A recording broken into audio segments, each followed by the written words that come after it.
In a place that used to be a city, where fragments of civilization can barely be recognized, a man holds another down while huffing profusely. The guy with blue eyes and white hair notes that he knew it. He is much different than the other useless bastards he was with. The man tells him to shut it, but the guy urges him to do what he came here for. He should kill him, as he is the only one who can do it in the first place. But the man refuses, as he will not be the one who makes his hands red with his blood. He promised everyone on this team that he would put him on the chair, so justice is served as it should be. He will be punished according to the law. Now that he thinks about it, he still regrets this day, as he should have killed him when he had the chance. Later, the news reveals that the infamous villain, Sung-hwan Hwang, the person who made the entire world scared, has been captured and swiftly sentenced to death. To ensure maximum safety, a superpower suppression device has been placed on him, and he has also been imprisoned on the 5th basement floor of the Ruculus prison, famous for holding every villain at one point. Additionally, the mighty heroes who fought along Gangyu Seo will be buried together,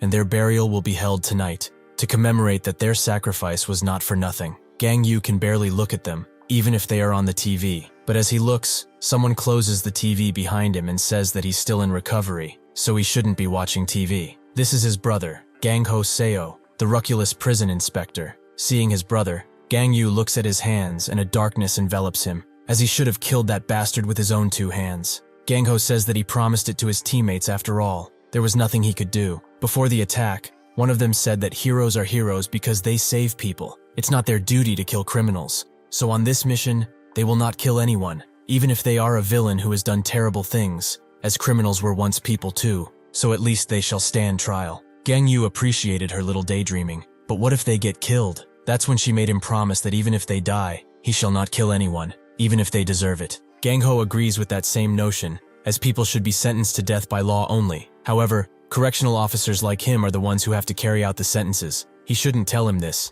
but Hwang will be executed the next week, and he will also be there. He already did his job as a hero. The rest he can leave to the legal system. They should go and say his final goodbyes to his teammates. At the site where the heroes were buried, countless flowers and messages are placed, while everyone is screaming for the swift death of Hwang. Gang Yu also went to place a single blue flower, but a week after this, on the day of Hwang's execution, Gang Ho was killed. The killer who killed countless people in the name of a bygone ideology survived, yet his brother, who did everything for the law and was a dutiful man, died. As he sits down at Gang Ho's funeral place, a woman by the name of Se Yun-jo, the Ruculus prison warden, arrives and asks if he would like to talk for a minute. When he agrees, she hands him a video of what happened during Hwang's execution. Reluctantly, he watches it. When they were all dragging Hwang to his final moments, he recognized Gang Ho as Gang Yu's brother, and also felt that he didn't have a single superpower. Is that why he's a prison guard? He also wondered which one of them was older, but Gang Ho didn't indulge him, until he asked how he feels when he takes someone's life. Since he is an executioner, he probably killed a lot of people, just like he did. So how does it feel? He will tell it first, that it feels pretty easy. Gang Ho asked how he can say that, but Hwang was quite literal, because as soon as he scrapes someone with his finger, they go pop, in an explosion of viscera and blood. Gang Ho said that they are not the same, as he is ridden with extreme guilt whenever he has to kill someone. Even monsters like him, even though all he does is press one measly button, he still gets night terrors and can barely sleep anymore. Even if they are people who deserve it, the prisoners he executes live in his head rent-free, and will haunt him until he dies. Hwang asks why he's still working here if that's the case, but Gang Ho notes that someone has to. It's just a job at the end of the day. When the execution was about to commence, Gang Ho asked for Hwang's last words, but he just asked who's older between him and his brother with a sick smile, prompting Gang Ho to start the execution. The reverse countdown started, and at 1, the video cut off. Se-yoon explains that right after the moment of execution, all of the power in the facility shut down, which was done by an unidentified EMP strike, allowing Hwang to escape. All of the correctional officers got down, and the eldest out of them called for backup over the radio, as the prisoner they were carrying has escaped. But as soon as Hwang touched him, he started to convulse and grow blemishes, until, like he said, he exploded, right in front of Gang Ho. Hwang went up to him and said that he must be the elder brother, but he would like some confirmation. Gang Ho did not know what to do, so he did what his job entitled him to do, attack Hwang. Naturally, he didn't have a chance, as Hwang just took his arm off, but he was still pressed about who's older between them. He must know. Even in his awful state, Gang Ho picked up his baton and charged in, as justice must be served, and monsters like him shall be killed. At that moment, Hwang compressed him into a lump of flesh. Now, the EMP strike has set all of the prisoners on every floor free, meaning that they now control the prison entirely. They fortunately managed to stop them from breaking out, but many officers are still inside. Perhaps they are dead by now. Gang Yu asks who launched this EMP strike,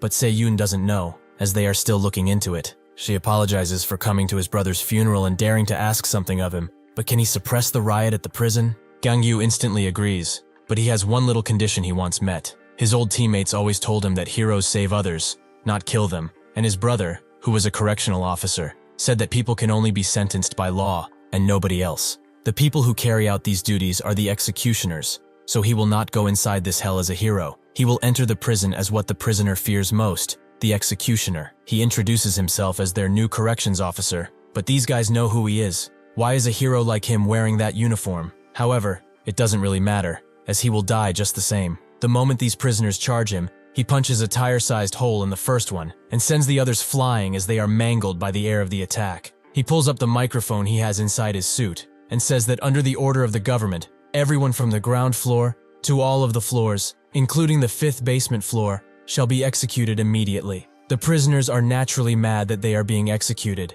as they feel like they don't deserve it. Gang Yu says that they already took countless lives. Why are they getting so upset when their time comes? They all try to defend themselves. One named Kalita screams that he didn't kill that many. He murdered 12 people. Another named Brooks dismembered 7 people, just because he felt like doing. Another one, who goes by Keed, has done heinous things against the young population of this country. They all scream and demand a lawyer, but one of them named Gu-wan Choi, who killed 8 people, notices that this new guard is being distracted by the others, so he can swiftly get out with his ability. He tries to do just that, but the moment Gang Yu senses him, he literally kicks his head off, making the others fall silent. He will give him a simple choice. They either put their suppression devices back on and return to their cells and wait for their execution, or they can die right now, by his hands. One of them tells him to stop talking nonsense. The latter is the much better choice. They are going to die anyway. Might as well fight while doing it right. The terms of his negotiation make 0 sense. What kind of guard is he anyway? Gang Yu notes that he's misunderstanding something. This ain't no negotiation.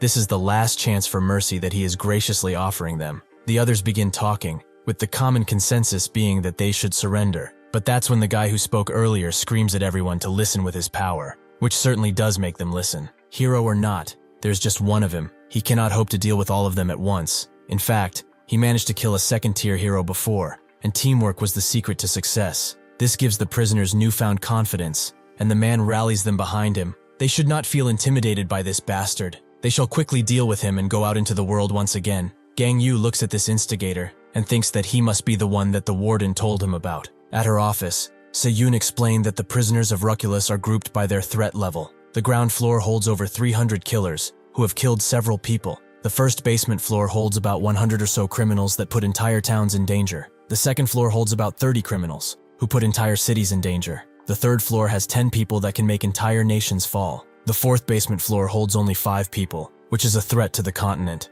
And the 5th basement floor holds Huang and 2 others, who are dangerous to the entire world. She knows that this is a lot to ask, but fortunately, he will have to only face a number of them. Because these prisoners, at the end of the day, are still criminals. Whether on the 2nd or 5th floor, they will certainly start killing each other, out of boredom or out of pure enjoyment. The only place where this is different is on the ground floor, as all of the prisoners in that place are united under one man, Hylason. He has a special superpower that can empower others around him. Gang Yu says that he attacked a hospital with 30 criminals to kill 7 people, and a 2nd-tier hero named Hayes, for a total of 8 people. Hylason says that he's wrong. It was actually 10 people, since the hero woman was pregnant with twins. Hearing this, Gang Yu calls the warden and says that he may use a little force, so he wonders if this prison is sturdy enough. Se-yoon gives him the go-ahead, as it won't break no matter what. With this, Gang Yu knows to not hold back any punches, but Hylason believes that he's just bluffing, as he barely did a thing in that hero group he was in. Equality. He probably captured Huang by sacrificing everyone and getting the final blow. He shouldn't worry, however, as he will have a chance to apologize to them, since he will be sending him to them right now. He uses his ability to strengthen everyone around him, to the point that the surge of power rises to their heads, and they all charge Gang Yu at once. In an instant, with a single blow, he takes out the majority. Hylason's face drops as he sees this, but Gang Yu is not done yet, as he pummels the ground so hard it sends everyone flying, and even makes the entire prison tremble. On the 1st basement floor, a man notices this rumbling, and wonders if that really is Gang Yu. Hylason screams at the top of his lungs, and tells the others to stop the approaching Gang Yu, but try as they might, he is unstoppable, and dashes through everyone with blinding speeds, cutting them in half before they can even realize it. They all fall to the ground like hail, and Gang Yu confirms that the ground floor has been completely executed. The next target will be the solitary confinement cell. As he does that, he wonders how many he killed already. Hundreds, perhaps. Each time he meets prisoners, he gives them the same warning: put the devices back on, or die. One of the last dudes that tried to attack him had his head blown off like the others, while his buddy immediately surrendered and wanted to put the device back on. However, this was just a ruse, so he can surprise attack Gang Yu with a large explosion. He was ecstatic to land the hit, but Gang Yu wasn't even scraped by this weakling. Yet it reminded him of something. What a captured villain said to Tomai when she captured her. She pities the fool that has no physical type ability, as they cannot feel the ecstasy of crushing a person with their hands. Gang Yu did not feel any emotion from doing such brutal acts. It's like he's crushing eggs with his fists. Too easy. He eventually makes it to a large holding cell, where the man inside notes that he knew it was him who made all of this commotion. But how long has it been? About 3 years, right? This is Chuck Fielder, arrested and sentenced to die because of numerous accounts of cannibalism and desecration of corpses in general. He is glad to see that he found himself a new job, but he doesn't look that happy with it. Gang Yu gives his warning, but Chuck just says that he knew in his soul that they were going to meet again. He even remembers the first time they captured him. Does he remember when he saw the pot of delicious stew he prepared? And he urged him to take a bite, as he's not going to have something more succulent than human flesh. He can guarantee it. He was so mad that he tried to kill him, but that blonde gal he was with stopped him. He knew at the time that he was very mad at her decision. He thought that his teammates were a bunch of fools, right? Gang Yu has had enough of his yapping, and presumes that he chooses to die now. Chuck asks if he knows why he kills people, but Gang Yu couldn't care less, and cuts his head off. Even so, Chuck still speaks, and explains that he does it so that they remember him. Whenever he kills someone, he becomes the only person they ever think of at that moment. He can use his power to engrave the memory of his victims in their eyes, so that they will never forget him, even if they die. This is his superpower, hallucination. To prove his point, he says that he remembers every person he has killed, and will name them one by one. As soon as he tries to do that though, Gang Yu cuts his hand off, and says that this is why he was in solitary. He was actually aiming for that ugly mug of his, but it appears that his power isn't as omnipotent as he believes it is. Chuck just laughs, and wishes to ask something before he dies. Does he remember the people he killed on the way to this place? Gang Yu says that he doesn't, since they are all worthless scum not worth remembering. With this in mind, Chuck uses his ability to make all of Gang Yu's dead teammates appear, as he truly wants to make him remember their meeting. Even after seeing them, Gang Yu cuts through his old friends like butter, and asks if that is everything he's got. Chuck can't believe how instantly he attacked his own people, but he does not see it that way. They are just hallucinations that mean nothing. Besides, he is no longer one of them. He is a corrections officer. In his last moments, Chuck says that he is not a guard. He is more akin to a monster, not much different than Huang is. Even if he wouldn't admit it, this will certainly stick with Gang Yu. On the 5th basement level, Huang is extremely bored, as the woman he tried to kill won't fight back, and he can't touch her either. Since it has come to this, maybe he should just go up instead of waiting around here. On an unknown basement floor, a man asks one Miss Sinka when they are going to intervene, but she is more focused on Gang Yu, and exclaims that he will become her husband, no matter what. The guy next to her named Canis notes that earlier, she said that Huang is going to be her husband. The girl, Gato, says that he's right. Didn't they fire the EMP strike to save Huang in the first place? Canis also says that the guy is a hero, so he's an obstacle for the progress of mankind. Sinka explains that he was a hero. He does not seem like one now, that's for sure. The two urge her to choose, as polygamy is illegal. She doesn't know who to choose, as they both have nice traits. But since it has come to this, the one who survives will become her man. Eventually, Se-Yun appears in the prison, and congratulates Gang Yu for swiftly taking care of the ground floor. The prisoners will get more powerful the more he descends, so she suggests getting some rest, but he refuses, as he will head down right now. She understands, but has a favor to ask while he is still down there. They are still getting signals from some surviving correctional officers on the lower floors, so if he can, he should save them, so that they may return to their families. He asks how many officers are alive, but they do not know, as the communication devices are all banged up, except on the 5th floor. It's as if someone wants them to see the atrocities committed there, no matter how gruesome they may be. The team confirms that they are ready to open the 1st basement floor, and the warden also authorized the procedure. Her last words to Gang Yu are that of warning, as he should be careful, since the prisoners will certainly be stronger than before. The instant the heavy metal doors open, Gang Yu is struck from 2 sides by 2 buff criminals, while the others spam ranged attacks to make sure that they finish him off. Se-Yun becomes startled and worried for Gang Yu, But someone comes from below and says that she should worry about her own problems, as she will have plenty soon enough. He cannot believe that he actually caught the warden. Now he can wipe that smug grin on her face. He calls the others to brag about his catch, but they are all dead, and he is soon met with the same fate. Gangyu warns the warden to not stay so close to an open door. It's not safe for her anymore. Before he leaves, she tells him one final thing, that Tomoki, the villain that Tomai captured, is on the level he's going to, but Gangyu already knew. In a certain insulation cell on the first basement floor, the others hear the commotion and wonder if the others managed to get out, but Tomoki calls them a bunch of dumbasses. They didn't, as nobody can make that much noise with their attacks. Even if she told them to stay, they wouldn't listen. She has been sentenced to death because she killed 28 heroes, and an ex-hero, who is now mocking the others for ending up as villains. One of them gets mad at her and asks if she wants to die. Tomoki just laughs in his face. As they are all here for killing civilians, they have probably never even damaged heroes with abilities, and he dares to say that he can fight with her? Is he that dumb? The man has had enough and says that he will kill one himself right now to see how it feels. But Tomoki doesn't even let him transform fully, as she instantly cuts him in half and asks if he got what he wanted out of this. She captured countless villains as a hero and learned how to fight against people who have these superpowers. She used that to kill a bunch of heroes too, so they should all join forces with her, as she can guide them on how to hunt these heroes like dogs. And as a bonus for joining, she will tell them about Gangyu's abilities. The others who don't wish to challenge her ask how she knows of Gangyu's abilities, but she notes once again that she was a hero once too, so she knows many things about most of the heroes. One of them wonders if that will even make a difference, as he was a part of equality before, which means that he is a first-tier hero, unlike she is. She's third-tier at best. Tomoki just laughs and explains that after Ryosa became leader of that group, she started to reform the entire hero industry. The first thing she did was refining what it meant to be a hero, and banned everyone from killing villains, no matter what. She also initiated a training program that made multiple heroes train at once.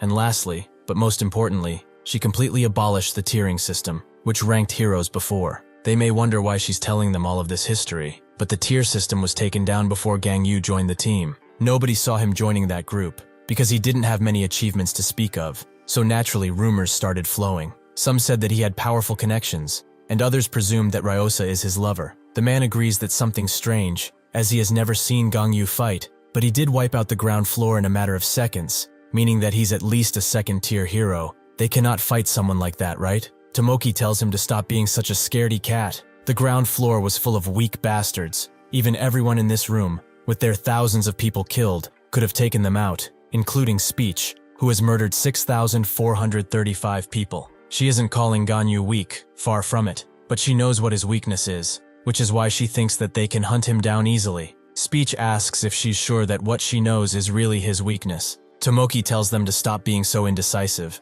as they don't have much of a choice anyway. Either they join her, or meet him alone. Seeing the situation, most of them decide to join her, and Speech also agrees, although he's quite reluctant. Superpowers were first discovered in humans several centuries ago, and over the years, researchers took it upon themselves to study this phenomenon and grouped abilities into 3 categories as a result. The first are physical-type superpowers, which strengthen or modify the user's body. The second is creation-type superpowers, the ability to create materialistic things out of thin air. And third are the special-type superpowers, all other powers who do not fall in the first and second abilities. All of the prisoners stand in front of their cells, while Gangyu arrives, and Speech uses his brainwave communication ability to connect everyone to the same waves, allowing them to see Gangyu from everywhere. And Tomoki thinks that he has physical-type superpowers, just like she does. She thinks that she knows of his weakness because she saw him train once when she was still a hero. He was against a robot, who immediately went to blast him.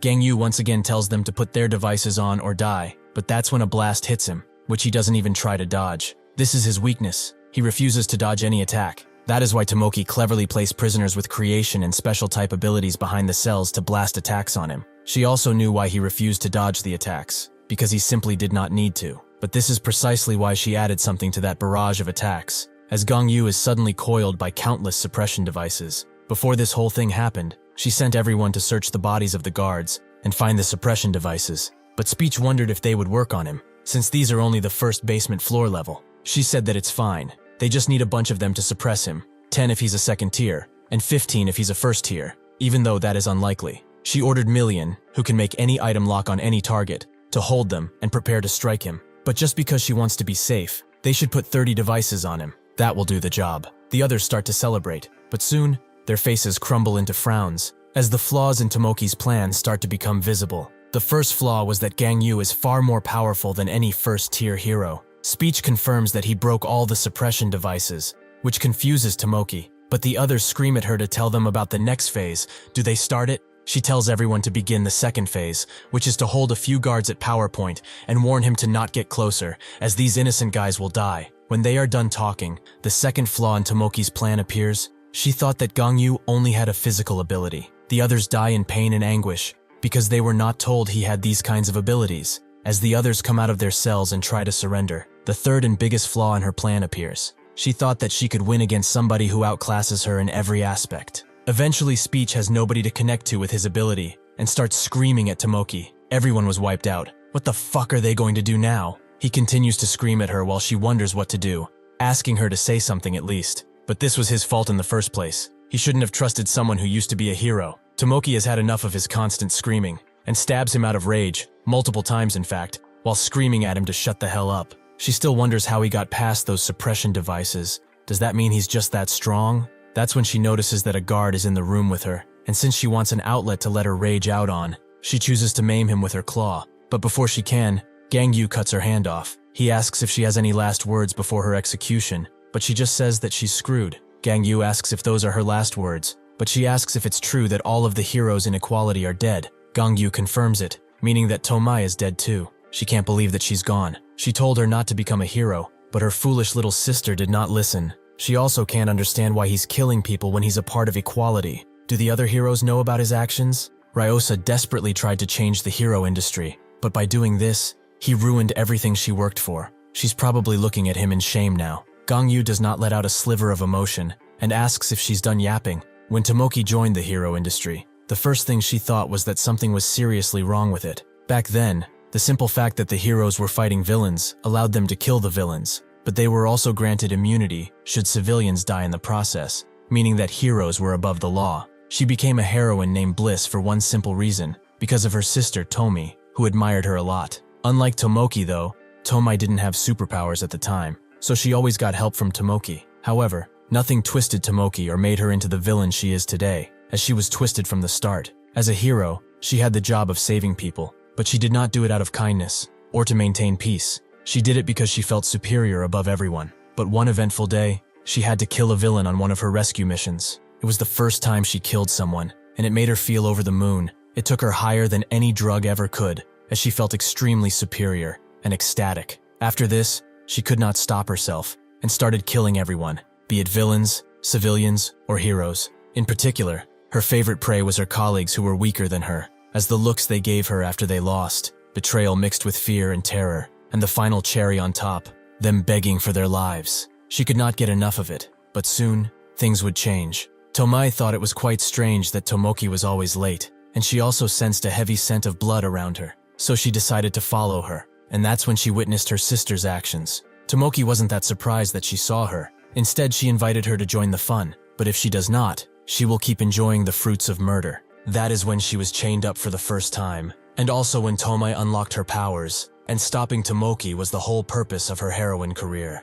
After this, she officially registered as such and hunted her sister down as a villain, until one day she managed to catch her. Tomoki wasn't that sad though. She just told her that it's sad she doesn't have a physical type ability, as she will not enjoy the succulent feeling of crushing someone's head with her own two hands. How much ecstasy can be felt from it. At that moment, Tomai denounced Tomoki as her sister and sent her to prison. She asks how she died. Did she go in peace at least? Gang Yu tries to remember, and eventually does. She died in pain, while calling out for Tomoki to save her. She feels like she shouldn't have asked, but enough talking, it's time for them to settle the score. She immediately charges Gang Yu, who was actually a clone of himself. The real Gang Yu appears behind Tomoki, and smashes her with his leg before she can do anything. She does not give up, however, as she comes jumping out of the dust cloud that was made from her impact, but Gang Yu just hits her in the gut, causing her to fully detransform. It saddens him that he has to kill a teammate's family, even if she is a death row inmate, but justice must be served. With those words in mind, Tomoki starts begging for her life, as he's a hero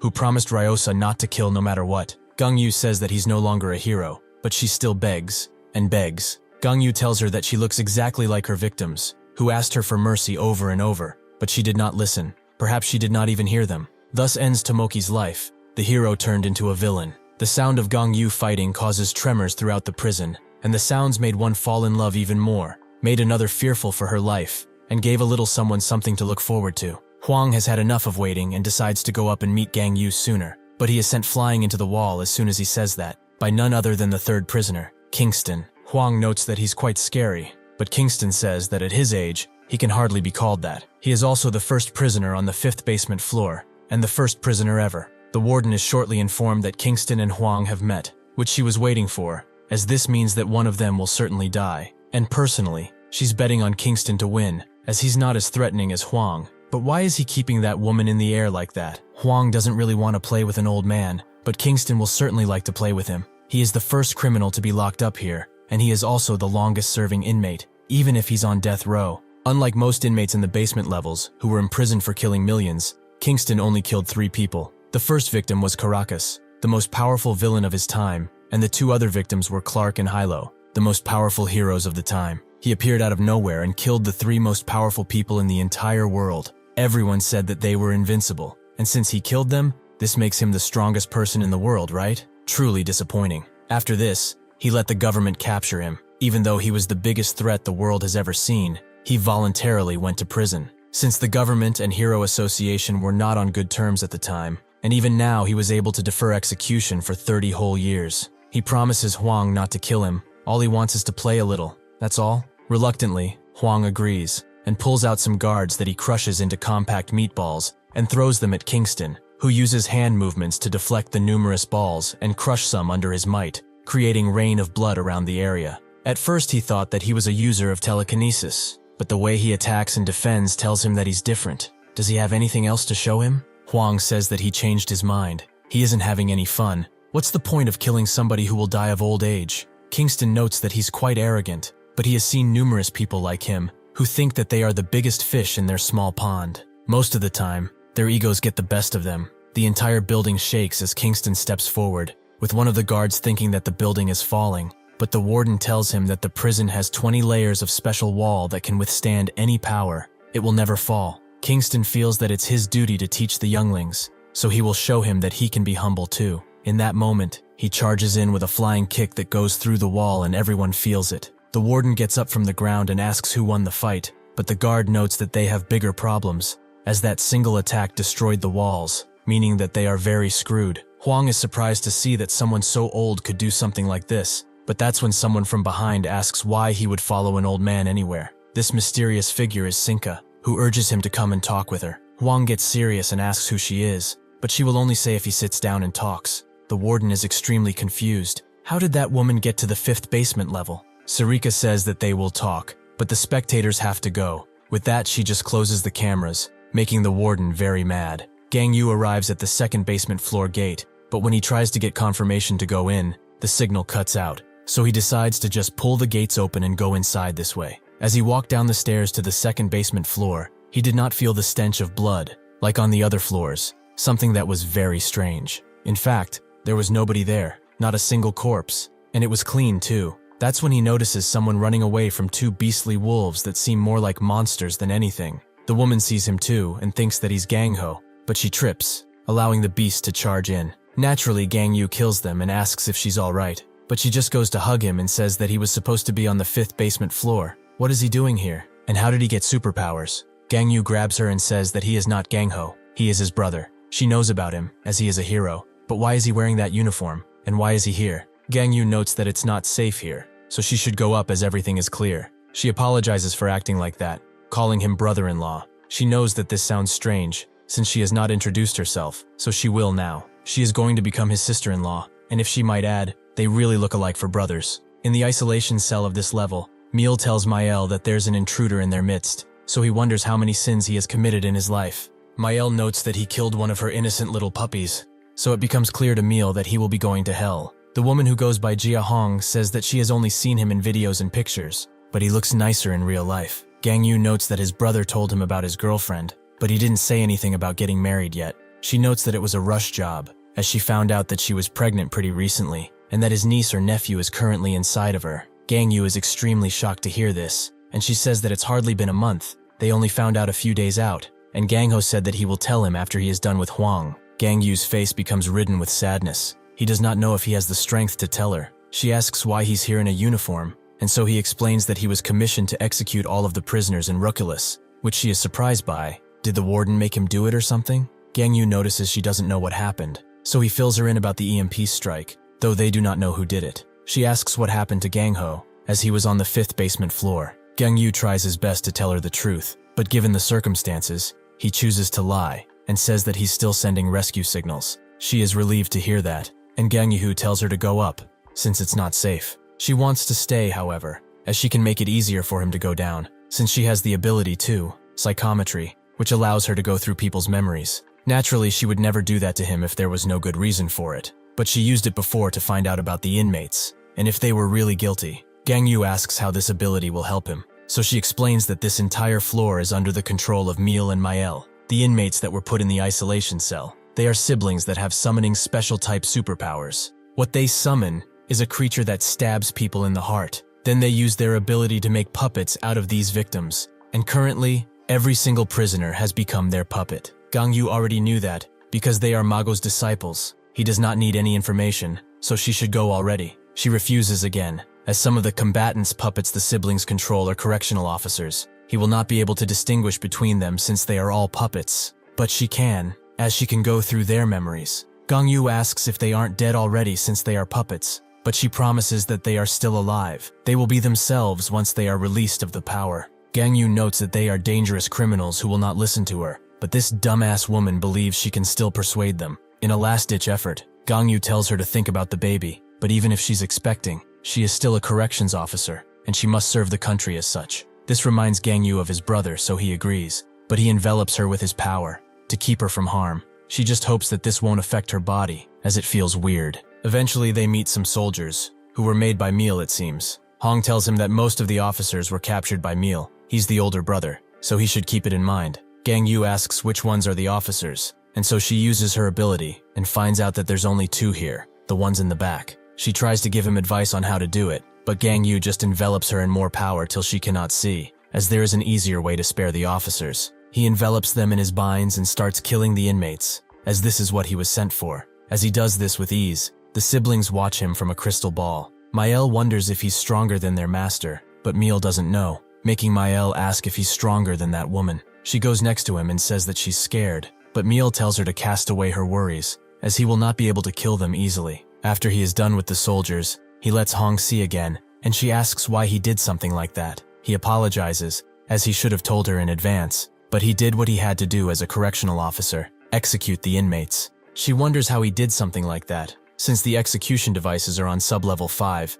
but he says that he did it with his own 2 hands, making her ask whose idea it was to do something like this. Gang Yu confirms that it was his, and Hong asks if the warden really agreed with this. He said that he did, which makes her frown and wonder what that hag was thinking. She also asks if he's okay with something like this, which he is, as he's a correctional officer. It's his duty after all. She doesn't agree with this notion, as correctional officers aren't here to kill prisoners. They are here to rehabilitate them. That's their duty. Gang Yu doesn't care about that notion, and doesn't need any more sermons about ideals, especially from her. Even if heroes are supposed to save people and not kill them, he knows all too well what happens when one pursues nothing but blind ideals. One day, they will be slaughtered by a monster who doesn't listen to reason, and if he's honest, he doesn't care if he's a hero or whatever the fuck. He should have done something like this a long time ago. Someone has to do it, and he is more than happy to. Hong tries to reason with him, saying that they are humans, but he wonders if she really is serious about this. Does she even know what she's talking about anymore? What makes her think that the people in here are humans?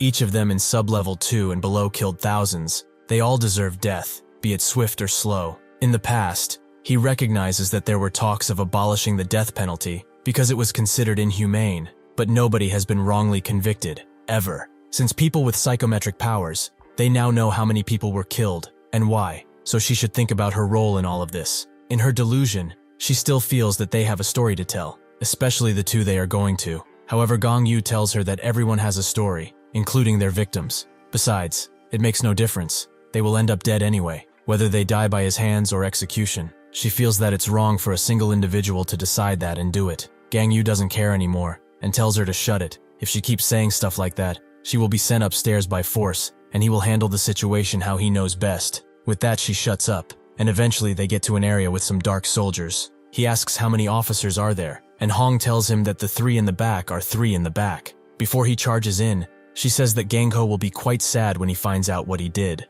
This pushes Gang Yu over the limit, and he doesn't even try to dodge the incoming attack, as he is filled with rage. All of this fucking idealistic talk, it brings him bitter rage. Talk and some more talk, like they know what it takes to do something like this. Even in this state, Gang Yu managed to calm down by killing the 5 prisoners. Sinka watches him and says that he keeps getting more awesome the more he descends. Gang Yu and Hong continue to walk until they meet another group, and when Hong tells him where the soldiers are, he tries to swiftly get to it. But that's when Meal and Mael come out, welcoming him inside. He is quite glad that he saved the trouble of searching for them. They ask Hong why she didn't come with them, as she would have gone to heaven. But Gang Yu tells them to release the mind control they have on the people. He promises them a swift death if they do that. Meal asks if he can just not kill them, but he explains that the prisoners on the ground floor and first sub-level were given a choice, to die or put their devices back on. But everyone on sub-level 2 and below has killed thousands without even thinking. They deserve death. Meal notes that he heard he used to work with their master and the woman who captured them,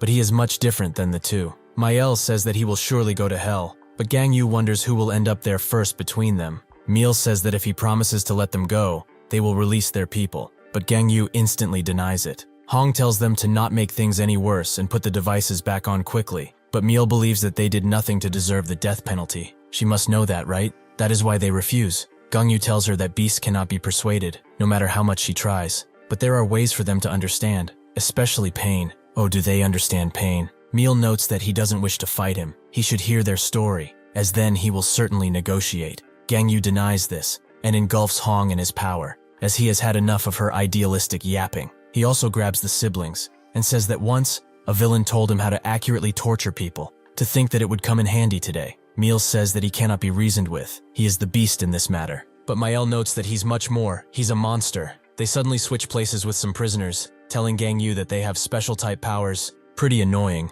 but he also wonders why these beasts are calling him a monster all of a sudden. As he kills the soldiers that approach him, he says that it's quite disturbing. Mael watches this from a glass ball, while Meal desperately tries to cut down the wall next to them. She promises to slow him down however much she can. With that, she summons a large circle that makes tons of demonic-looking beasts come out right in front of Gang Yu. He is glad that for once he has to fight something which isn't human, and swiftly goes through them like Swiss cheese. Mael knows that he's approaching fast and asks Meal how long it's going to take, but he will need 10 more minutes to finish, which makes her bite her finger and attempt to summon something. But in that moment, Gang Yu smashes through the door. After all, he gave it some thought and realized the rest will stop once he captures them. There is no point in fighting, so this is their last chance. Either they release the prisoners and receive a swift death, or they will die under brutal torture. He asks them once again to release their power, but instead Meal summons a fake imitation of holy angels, Michael, Gabriel, Raphael, and even Uriel. They do not live long, however, as Gang Yu instantly cuts them down, which makes Meal pick up some officers and demand he stay back. Or does he want to also hurt the prisoners? Gang Yu notes that if he does not let them go, his sister will suffer a terrible fate. He puts pressure on her, making her scream out in pain, and as her little bones crunch, Meal relents and says that he will withdraw his powers, but he must speak with Hong first. Gang Yu demands he releases his powers first. He will not stop until he does. With that, he does, and everyone captured by the power is now free, including the prisoners, who are instantly cut in half. The officer wonders what happened, but he tells them to go upstairs already. Meal asks to keep his end of the deal, which Gang Yu agrees to, but they will go somewhere else for it, as he doesn't want to make a pregnant woman see something like this. She is eventually allowed to see again, and Gang Yu says that it's over now. The people were released from the grip of the ability, and there are 2 criminals who wanted to talk with her before their execution. She asks to put suppression devices on them and leave it at that, but Gang Yu will not repeat himself anymore. These fuckers killed thousands, and he will finish them off even if he kills him. Meal notes that they did nothing to deserve the death penalty, so he asks her to say something. Hong really tried to say something, but what they did, she could not defend them against, meaning that Gang Yu was right, and since he kept his promise, it's time for them to die. Mael starts to go into shock while screaming, but it won't save her from the vengeful hand of justice. However, Mago will, as he casts a protective barrier over them, wonder what is going on around here. Gang Yu wonders if this is the ability of the twins, but he knows that no criminal can cast a defensive barrier like this. So Mago used that ability. But why? Why cast this type of magic on criminals? It doesn't really matter though, as nothing will stop him from executing these murderers. As he breaks the barrier, however, Mago puts another in front of him, and another after he breaks that one. Gangyu continued to destroy the barriers, but he kept feeling uneasiness throughout. He remembers when they were all at a park and Mago was greeting some kids. One of them wonders why he's not tired at all, while the other notes that it's great. The first one told Tomai that they will definitely have children when they get married, but she said that she doesn't date old-timers.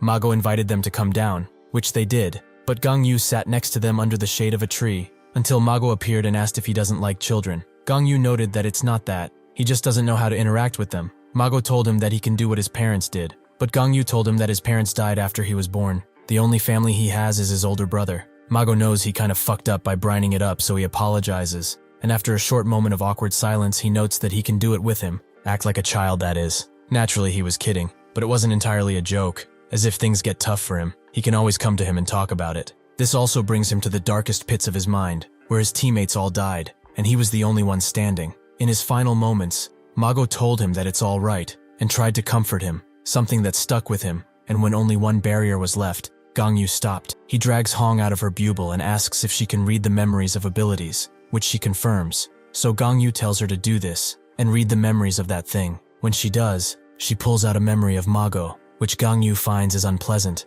But why are the memories of those two murderers next to him? She says that, because this ability was cast on them, he didn't display them on purpose. Gangyu notes that this doesn't mean he wants to spare them. He will kill them, no matter what happens. With that in mind, Hong lets him see their memories. He sees an auction, filled with the scent of despair and greed. Miel and Mael were also there, when they were 6 years old, and sold as slaves.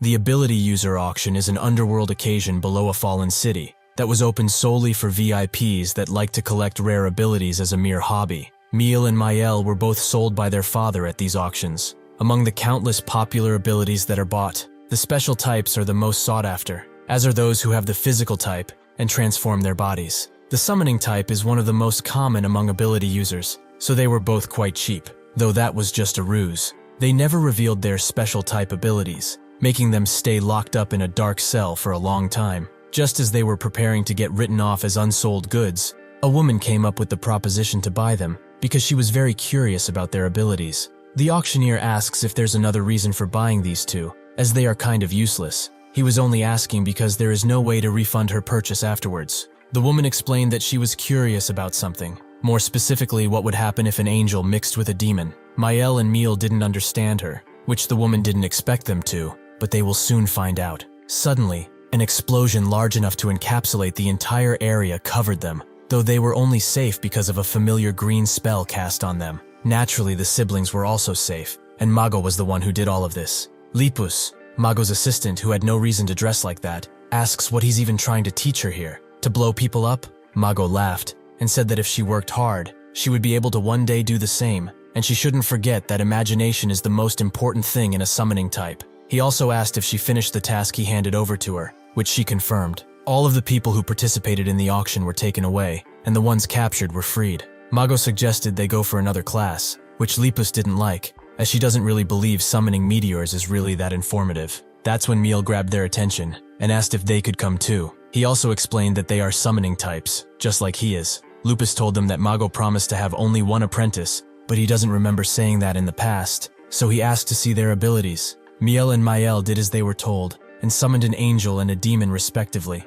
Lupus thought they were strange, as kids with summoning abilities like to spawn toys and su. Mago became interested in them, so he decided to take them under his wing. For 3 years, Mago taught the siblings how to use their summoning abilities efficiently. He explained that imagination is the key to a powerful summoning ability. The image that they have in their mind would naturally appear via their ability. It seemed like Miel summons angels because he was influenced by his caring mother, who has protected everyone ever since they were young, and Mael summons demons because she remembers their abusive father, who would get angry at anything. If they are able to broaden their perspective on the world, they will be able to summon even more things, though it's fine to be interested in only one thing too. He gave Lipus as an example, who only cared about meteors. Mago asked what direction they wanted to go, and Mael said that they were interested in heaven and hell. Their mother told them something before she passed away. Kind people go to heaven, and evil people go to hell. Those words are what they have been holding on to even in the darkest times. They both want to make this world right, into one where kind people get what they deserve and go to heaven,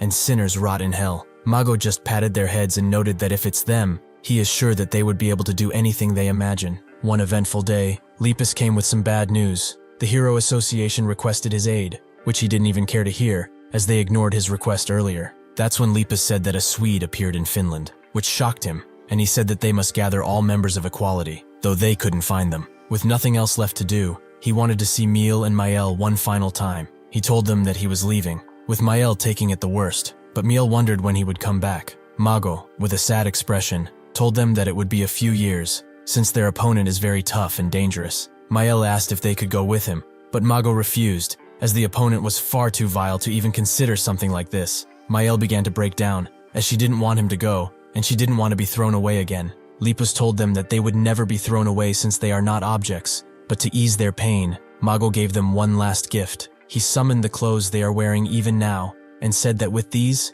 he will always be with them, no matter what. He advised them to go to a shelter and have people help them, as they would surely meet again someday. Some people may put the blame on Mago for what happened next, as Miel and Maele didn't go to a shelter out of fear of people, instead choosing to isolate themselves in a remote mountain and strengthen their abilities. In that remote place, where they only had each other, they wondered what kind of abilities they would have so that they could grow up kind until they met Mago again. What is good and what is evil? Most importantly, they pondered what they should do with their God-given abilities. 2 years later, they finally decided on what was good and evil without anyone else's involvement. With that, they went back to their hometown and kept the same ideology. Good people will see heaven, and bad people will suffer in hell. They started to create their own system of heaven and hell, judging people based on menial things. They are the rightful targets of execution after all. Within a month, they turned the whole town into their own place. They did this by summoning angels and demons who monitored the people of this town for a straight month and categorized them into 2 groups, heaven and hell. The standards that they had gone for were what their mother told them not to do when they were young: to not steal, not throw rubbish anywhere, to be quiet in places, not lie, not bicker, and so on. They were too young, and those ideals were too simple and childlike for any person. That is why they were scary, because in their eyes, they were not doing anything wrong, and they either liberated or damned people as they saw fit. Those who they deemed fit for heaven were made to dream a happy dream forever, even though it was a complete lie. News of what happened eventually reached the people of the Hero Association, and Utariti, the chairman of the association, was at the forefront of a meeting about them. There were only 4 people present at this meeting, including him. Tisu Banjo, a 3rd-tier hero, said that everyone is probably on holiday, and Husta, another 3rd-tier hero, wanted to get this over with, as he wants to see if he can find more interesting cases. After searching for a while, Husta only found level B1 cases. Nobody would pay attention to these at all. Banjo was also sad,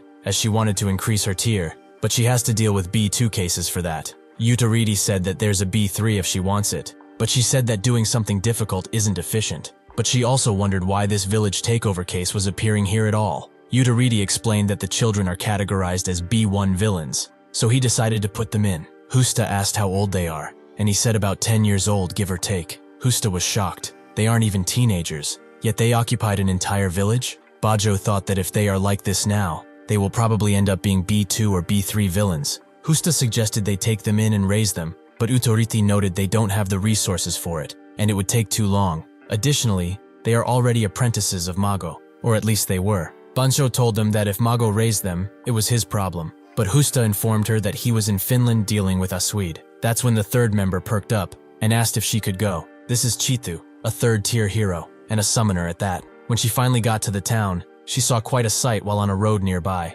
as countless people were floating in the air. Mael and Miel instantly got their eyes on her, but she just started taking pictures with the various soldiers, while wondering what kind of ability this is, as these guys don't look all that dead. Suddenly the siblings appeared before her, and asked why she had come here. Chitu was pleasantly surprised to see that they are in the special category, as she always wants to see all of their abilities, and asked if they had any more. Miel wanted his question answered, but instead Chitu wondered if Mago knew that they were a special category. From what she knew, he only took in summoners as apprentices. That's when she realized that they didn't tell him at all, and Miel asked who she was. She removed her mask and said that she was their senior, Chitu. Miel noted that Mago never told them about her, which she was expecting. They never agreed eye to eye, so to speak. She was always interested in sharp things. Mago adamantly suggested that she should train her defense magic along with her offensive one, but defense isn't her thing, so she refused to listen. After that decision, slowly but surely, he stopped looking in her direction. He is way too mean. She started to cry out and scream about how mean he is again and again, making Mael scared of her. Even when he told her how talented she was,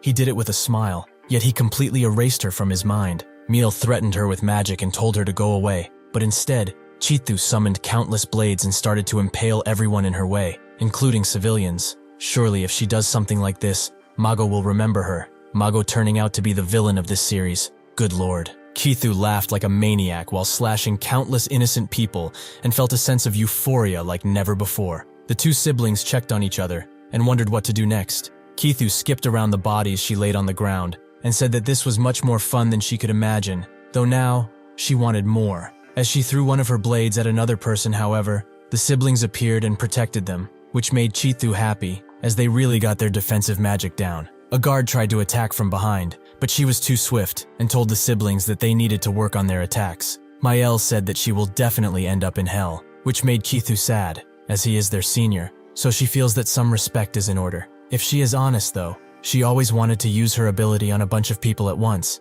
but if she did that normally, she would end up in jail quite fast, even if she is a hero. However, they both presented her with a golden opportunity and fulfilled her lifelong wish. With all of this, she felt that she could do it. She could finally summon what she always wanted. She started to scream out loud as she used all over power, and eventually summoned a razor blade, even though she was bleeding from her face. The power of imagination is the most vital thing for a summoner, and since Chithu felt an experience like never before from killing countless people, her imagination sparked up and strengthened her ability. She was amazed at herself, as she never expected to be able to summon such a large thing, and thanked the siblings from the bottom of her heart. Though now, it was time for them to die. That's when a large demon ate her whole, as she was not the only one who felt an overwhelming emotion. Mael saw Chithu as a real demon, and her ability was thus strengthened. She turned to Miel and wondered if she really killed a person. In response, he hugged her tightly and said that what she slayed was not human, never was. 1 year later, the siblings expanded their influence over a larger area,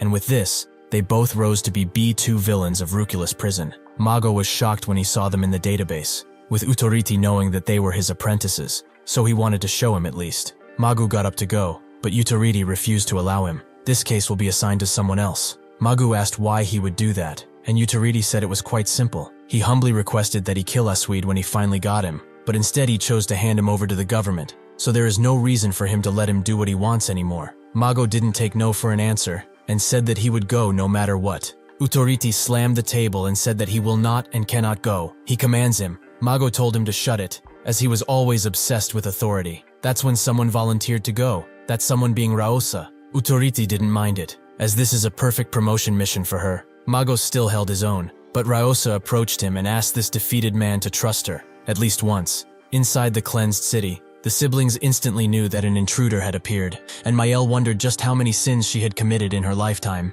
As Raosa walked into the city, she saw the other heroes who tried to intercept the siblings, who seemed to be alive at the least. That's when the siblings changed positions with them, and Miel asked what an outsider was doing here, and for what purpose she had come here. Raosa introduced herself as a hero, and said that she wanted to bring them back, which immediately made Mael summon a bunch of demons, and tell Raosa to go back, as if she does not, she will end up in hell. Raosa agreed to go back, but she wanted them to come with her so that they could go back together. The siblings tried their best against her, but they couldn't hope to stand against her might. She told them that they are kind children, as she doesn't feel any killing intent from their attacks, which saddened her even more. If the heroes that came for them before were actually good people, the situation wouldn't have escalated so much. It's also strange that even though they think they are doing the right thing, people are getting in their way again and again. The siblings were afraid as she approached, but she promised not to hurt them. However, what they were doing wasn't right, and their old teacher is very sad because of it. Miel didn't believe her at first,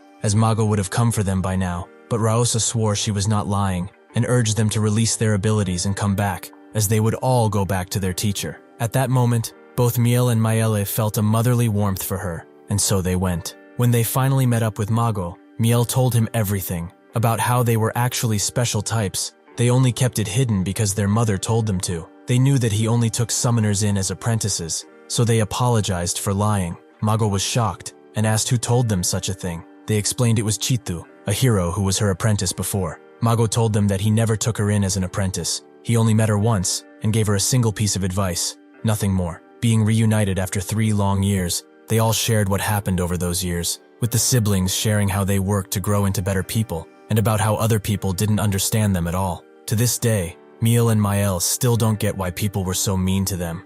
Ryosa asked if he was finished with them, but Mago asked if she could entrust the both of them to him. Even though they did not kill anyone, they still had thousands of hostages, and even killed a hero, so the death penalty would be hard to avoid. They are young children, who strayed on the wrong path due to their being alone. He would take full responsibility for their actions until now. Ryosa couldn't do something like that, as even if she didn't agree with Yudaridi's law, to execute non-adults if they commit crimes. The law is the law. Additionally, the job of a hero isn't rehabilitation, but when she met these two, she felt what he felt. There are many issues with the current world, so she asked Mago to work with her from now on, as she swore to change the world no matter what happens. Mago became mesmerized with the will in Ryosa's eyes, and had a condition for this. These kids shouldn't die until they are adults, so he would like to use his ability on them one last time. Ryosa agreed, and so Mago cast his most powerful protection spell on them. This is why they were protected against Gangyu's attacks, who now remembers one of the first times he met Ryosa, and she said the exact same thing to him. As he gets up, Meal notes that they simply judged people based on their rule. Isn't the law the same? Rules made by people? What is the difference between them if that's the case? Hong also tries to convince Gangyu that they can rehabilitate these two, but Gangyu shuts her up by putting her in the bubble and slowly walks in while charging up his fist with power. Meal tries to reason with him, saying that they are wrong and that they won't do it again, but when Gangyu shows no sign of stopping, they can only cry out for their mother and their teacher, who has done all that he could for them. The entire prison rumbles as the attack lands, but it goes into the ground, as Gangyu doesn't know what to do. 1,000 thoughts rush through his head all at once. Fortunately for him, he didn't have to think for long, as Sinka comes from behind and cuts them into tiny little pieces as she enters the room through a portal. She tells Gangyu that he doesn't have to make such a sad face. Thinking so much does not suit him at all. Now that she sees him, he is much more handsome in person. She really made the right decision in picking him as her husband. Before Sinka can say anything else, Gangyu goes for a punch, which is stopped by Canis, who is mad that he isn't listening quietly like he's supposed to. Sinka tells him that he shouldn't be rude, as that person will become his new master soon. Canis apologizes for his mistake, and Sinka tries to introduce herself once again, but Gangyu starts attacking her once again, forcing her to make a barrier. He is quite the impatient one, but since they will be seeing each other for a while, they should chat a little. As he heard, her name is Sinka, and she will be the woman who will become the new Eve of mankind. Gangyu wonders what she's even talking about, but if he's honest, he's just tired at this point. A crazy bastard just appeared right in front of him, and he doesn't know what to do. Sinka notes that she's probably the sanest person on the whole planet, which the others agree with. She notes that mankind is in a precarious situation right now, as it's slowly degenerating as they speak. If they keep going like this, they will eventually go extinct. Gangyu asks what she's saying, but she responds with a question. What does he think is the biggest threat to humanity right now? He belonged to equality in the past, so he probably thinks that it would be the villains, or the heroes of the past that held absolute authority over anything. However, both of these are wrong. What is eating away at the belly of mankind is those without any ability, who live normal lives. Their genes must be culled. Only people who possess superior genes should be birthing new generations. But due to the sacrifice given by those with the superior genes, the genes that were supposed to be culled have multiplied tenfold, like rats in a sewer. For example, the second-generation equality heroes led by Ryosa, they possess incredible abilities, yet why did they die, even though the logic of nature stated otherwise? It's natural for those who are not selected by evolution to disappear, but they tried to stop that. If he was wondering, he's safe from all of this, as he is no longer a hero. Right now he's probably enjoying killing off weaker people, right? She fell in deep love when she saw him in action. He should know though, this person is a gathering spot for superior humans that will become the new mankind, that were unfairly imprisoned for culling the weak. After they get rid of these so-called heroes that want to stop them, and every inferior human together, they will build a world where only the strong exist, the Alpha world. She's generous too, as if the heroes change their minds and join them, they will allow them to live. They aren't that strict. Gangyu notes that he doesn't try to kill anyone who's a criminal, but it seems like killing is inevitable at this point. Sinka notes that he shouldn't say something so embarrassing, with her minions telling her that he isn't saying what she thinks he's saying. Sinka understands, but they should do that somewhere else. When they are alone, she will get back to her explanation now, as she was cut off. He is Adam, and she is Eve. Together, they will make children that will lead the new evolution of mankind. At first, she went to Juan to see if he's compatible as an Adam, and even used an EMP attack to save him. However, the security of this place is much stronger than she previously thought, as no external attacks made a dent. This is why, after they got their hands on the internal floor plan, they used a custom EMP and blasted it from within by using her ability. After that, She talked with Hwan, but he is underaged and hasn't gone through puberty, and since an ability completes only when one is an adult, he needs more time. However, since time is precious and she won't give up, she has devised an amazing plan. Before Hwan becomes an adult, she will work with him, and once he does, they will all work together for mankind. She found a genius solution to pass on the superior genes that belong to the both of them, and the family won't be related by blood at all. She asks Gangyu if he understands, but the only thing he's fixated on is that they used an EMP attack, the same one that killed his brother. Sinka wonders why she's curious, but remembers that his older brother was a prison inspector there, so he died after the EMP attack with the others. It's fine though, as he can just make a new family with her. She asks if he's made a decision, but Gangyu decided a while ago. He takes back what he said about killing being inevitable. He promises to make her death as painful as possible, by ripping her skin off and breaking her bones into tiny fragments. Sinka can't believe that he would want to rip her apart, but if she's honest, a lover's quarrel doesn't sound bad, as that's how relationships become stronger. Sinka can't believe how energetic he is already, but still has to block one of his attacks from hitting her. This makes Gangyu back away, allowing her to close the portal and say that they should do all of this outside. After he cools his pretty little head a bit, Gangyu refuses to let her go, so he charges all of his power and jumps right in front of her, before striking once again and again. Sinka believes this is like a game, so she tells him to come and catch her already. Gangyu does not care for her little games, but will certainly do as she wishes, and crush her skull in. He activates Mode 1, allowing him to move at insane speeds and almost catch Sinka, who moves out of the way and tells him to wait. But Gangyu is long past waiting, and charges in again and again, until finally he is stopped by Gato, who holds him in place. Sinka believes that things were going swell. She had no place to intervene, but Gato tells her that she would have died. Before she can finish her sentence fully, Gangyu grabs Gato and smashes her with full force into the ground, leaving only a pool of red blood. Surprisingly, Gato appears behind Sinka and says that if that guy would have gotten to her, she would have died. Now, what is she going to do for the life that she just lost for her? Sinka eventually relents and says that it's a pity to lose such precious genes. Why did he not sit still and accept the world for what it is? Gangyu activates Mode 5, but Sinka is done sitting around, so she uses multiple dimensions to let everyone out. He should say hello to everyone, as they are the new mankind, and they will be in charge from this day forth. From B3, a Swede, summoner type, who can't believe that Mago didn't die by his hands. Ho, physical type, who wonders if he will be able to tame her. Friatua, physical type, who asks if he's even needed around here. Natura, special type, tells him that everyone is needed in this new world. Pequeño, special type, only thinks about how scared she is. Vidi, special type, feels truly inspired by the scene in front of him. Mores, special type, tells him off for smoking in a public area. Xingxi, physical type, only says her name. And Tiburon, physical type, tells him to shut up already. Hyun Jo-young, special type, notes that there are only demons gathered in this hell. How fitting. B4 criminals. Tatsu Jin, special/physical type, who notices that her sheath is empty. Stiffness, physical type, notes that only useless bastards have to rely on weapons to fight. Terapir,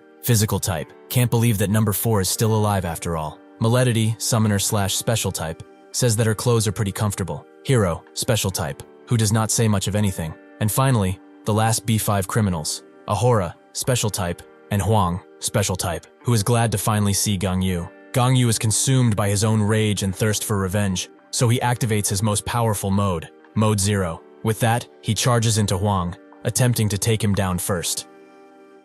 As Gangyu approaches Huang, they both unleash a flurry of power that makes the whole prison shake from the clash. Morris feels like this is a barbaric way to spar, while Ho hopes nobody dies from this impact. The guards above tell the warden that they must leave, but she is too stunned by what has just transpired. Not even the smartest analyst could have foreseen such a thing to happen. Gangyu was pushed back only a little, and he activated his Zero mode once again. All of the criminals in B3 and 4 were captured by the Equality Heroes, but none of them have seen Gangyu engage his battle mode like this. Hero now understands why Ryosa kept him from fighting, even in the most dire situations. Terapir sees him as the embodiment of death, the manifestation of complete and utter power. The people who saw him now had different reactions. Some felt awe, wanting to draw him or brawl with him, while others felt jealousy, because they knew they weren't good enough to face him. One of them felt sadness because of his harsh decision, while one particular guy felt sheer happiness from seeing him like this. Huang didn't expect for him to have any more techniques since they fought so much.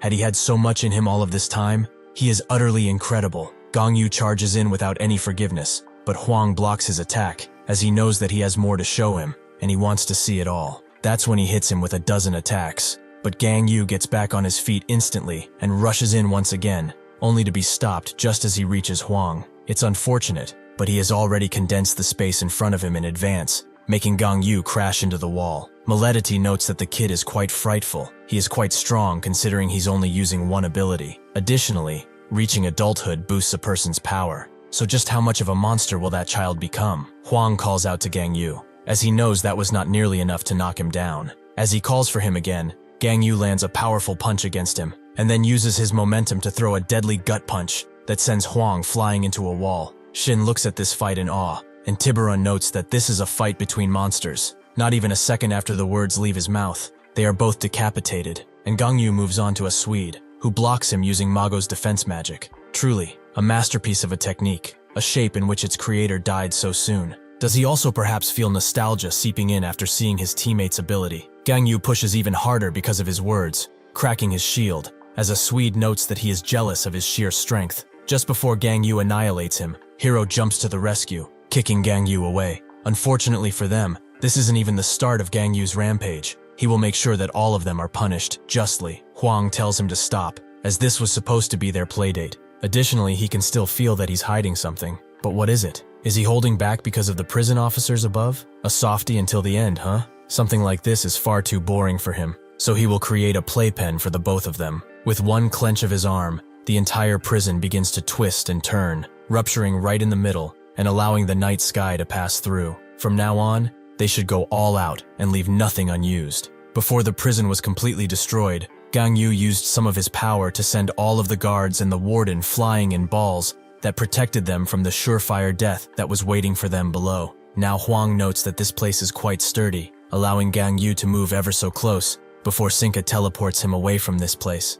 It's quite rude to mess with people when they are using their abilities. Alas, they should go too. The dust in here is getting in her nose at this point. Tatsu picks up a piece of rock and shapes it into a fine blade, which she begins cutting the outside of the prison with. Sinka is quite surprised by her abilities, but instead of doing that, she should follow them through the portal and save her strength. Gang Yu was transported in the middle of the city, but just as he appears, he disappears through another of Sinka's portals, leaving people to wonder what that was. Gang Yu ends up back to where the prison was, now only a gigantic ball of metal controlled by Huang, who explodes it right into Gang Yu. After the dust settles, Huang goes into the crater, where an injured Gang Yu is. Everyone watches from above, and Sinka orders everyone to not get in the way. They are just going to watch. The reason why the B3 and 4 criminals were listening to Sinka so obediently was because of one simple thing. Whenever she met a criminal, she promised them one thing: to fulfill any desire they might have. She used this desire, a common feeling any human has, to successfully get everyone to join her alpha world.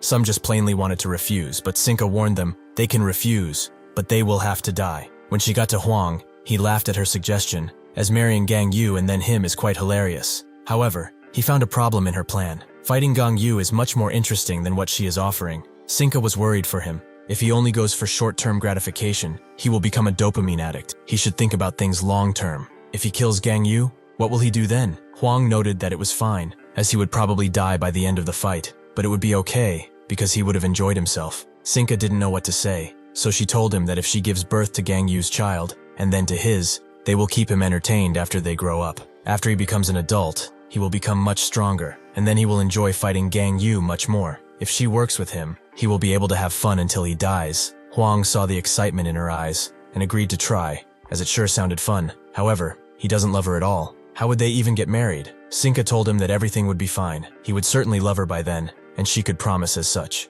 She's kinda crazy, but I would love her too for sure. Gang Yu instantly gut punches Huang, who now knows that only one hand won't be enough for him. He should start talking too, or is he going to keep silent all throughout the fight? To make him say something, he tells him that what he has been holding all of this time is his precious brother, all nice and ball-shaped. Gang Yu's rage overtakes him and he screams out, lunging at Huang with greater rage than ever. As Gang Yu charges in, Huang uses his ability to create a bunch of rocky spikes, which do not stop Gang Yu, as he is far too focused to be hit by something like this. That's when what remains of his brother comes forward to him, and Gang Yu cannot bring himself to hit it, so he is thrown into the ground as a result. Huang knew what he was doing. He cannot attack this. He also came up with a genius idea. Will he be unable to attack him if he eats this thing? Since it's too big, he shrinks it, but Gang Yu does not allow him to make another move, as he kicks him in the gut, before punching him again and again straight into the ground. Eventually, Huang summons enough force to grab Gong Yu and use his ability to make the entire area light up with a blue hue. Sinka is mesmerized by his ability. It's a shame that the two of them cannot make up. The others agree, but more importantly, this fight is about to end. Both parties are injured, but Gang Yu has enough strength to stand up and tether the entire area to his ability, making the others unable to see what is going on inside. Huang just laughs. Just how many abilities can one person have? He really is invincible. He asks Gang Yu how it felt to kill someone. He probably feels dissatisfied like he does, since they are all weaklings who cannot satisfy them enough. Gang Yu tells him to shut up, but Huang wonders if he doesn't feel refreshed after releasing his emotions while fighting. He must have been frustrated all of the time, trying to keep his powers suppressed like that. All that, because he had to stay with those weaklings. Gang Yu gets serious, and notes that he knows nothing of anything. He is just a child. Huang looks up and sees the skill Gang Yu prepared for him. This is probably his last attack. Now that he's here, he wonders, if he really became an adult, would he have been able to defeat him? Gang Yu tells him to stop dreaming. He will die here. The ability starts to move, which can be seen from the outside, making Sinka worry enough to summon a portal, but it's too late, as Huang is already dead and gone. In a last-ditch effort, Sinka rushes to him and instantly teleports him back to Terrapir, commanding him to do something now. Terrapir immediately gets to work, and notes that this child should be dead, but he used his ability to protect all of his vital points, which is truly amazing. He removes all of Gang Yu's abilities from him, which he analyzes for a bit before removing his arm and creating a new one. He wonders what they should do with Gang Yu now, and Hiro feels that it's pretty simple. They should just kill him. Sinka tells them to wait a bit, before it really comes to that. She would like to talk with him one last time. Gang Yu sits in the crater until a few hours pass, and as he wakes up, he instantly goes to grab what remains of his brother, which saddens his heart to no end. Sinka arrives and says that it isn't too late to accept her offer. All he needs to do is come with them and create a new world. Gang Yu doesn't say a thing and activates his ability, making Sinka lose hope in him, and a Swede blocks him in place instantly. Since the negotiations have ended, it's time to kill him before he recovers his energy. He asks if there are no objections, and everyone agrees that he should be dead. Some are pitying him, as he is still young and unwise, while others just want to get it over with since they have been standing around and doing nothing all day. Hiro tells everyone to get out of the way as he transforms into a giant and punches Gang Yu with full force, who is still protecting his brother. With that attack, all of the villains began attacking Gang Yu one after another, and so even more hours passed, with Gang Yu still protecting his brother's remains. Just when Hiro is about to crush him, he is stopped by Huang, who remembers Sinka saying that he would become stronger when he reached adulthood. Now that he has experienced this, he has a dream. For the first time in his life, he wants to defeat Gang Yu. Sinka reluctantly orders everyone to stop attacking. She will kill him if anything happens. Even if the others try to protest, Sinka tells them to stop attacking. They all promise to listen to her, right? Nobody can say anything to that. And as they go through the portal, Huang looks one last time at Gang Yu, promising to be the victor the next time they fight. During the EMP attack on the maximum security Roculus prison, 8B3 criminals, 5B4 criminals, and 3B5 criminals escaped, and their whereabouts are unknown. The last remaining villain there is Kingston, who watched all of this happen, and notes that things will become much louder in the future. Just as he said, in the future, Sinka would turn the entire world on its head. In the next few days, as a show was normally running and nothing strange was going on, the frequency was hijacked. A new world, the Alpha World, welcomes them with open arms. Sinka appeared, introducing herself as Eve, and the ones next to her as her loyal pets, Canis and Gato. Question: what is the Alpha World they preach of? Canis explains that it's the world that will be built to save mankind that has fallen ill, with Sinka as the new Eve of the new mankind. Question: who possesses the right to be a part of this world? Gato is the one who explains the conditions. The first one is to possess strong abilities. The second one is to not protect the rats that have no good genes and have not been selected. The third condition is that they must all be healthy and capable of breeding. Question: what will happen to the ones that are not qualified? Sinka explains that the genes that are not selected are committing a crime against mankind as a whole,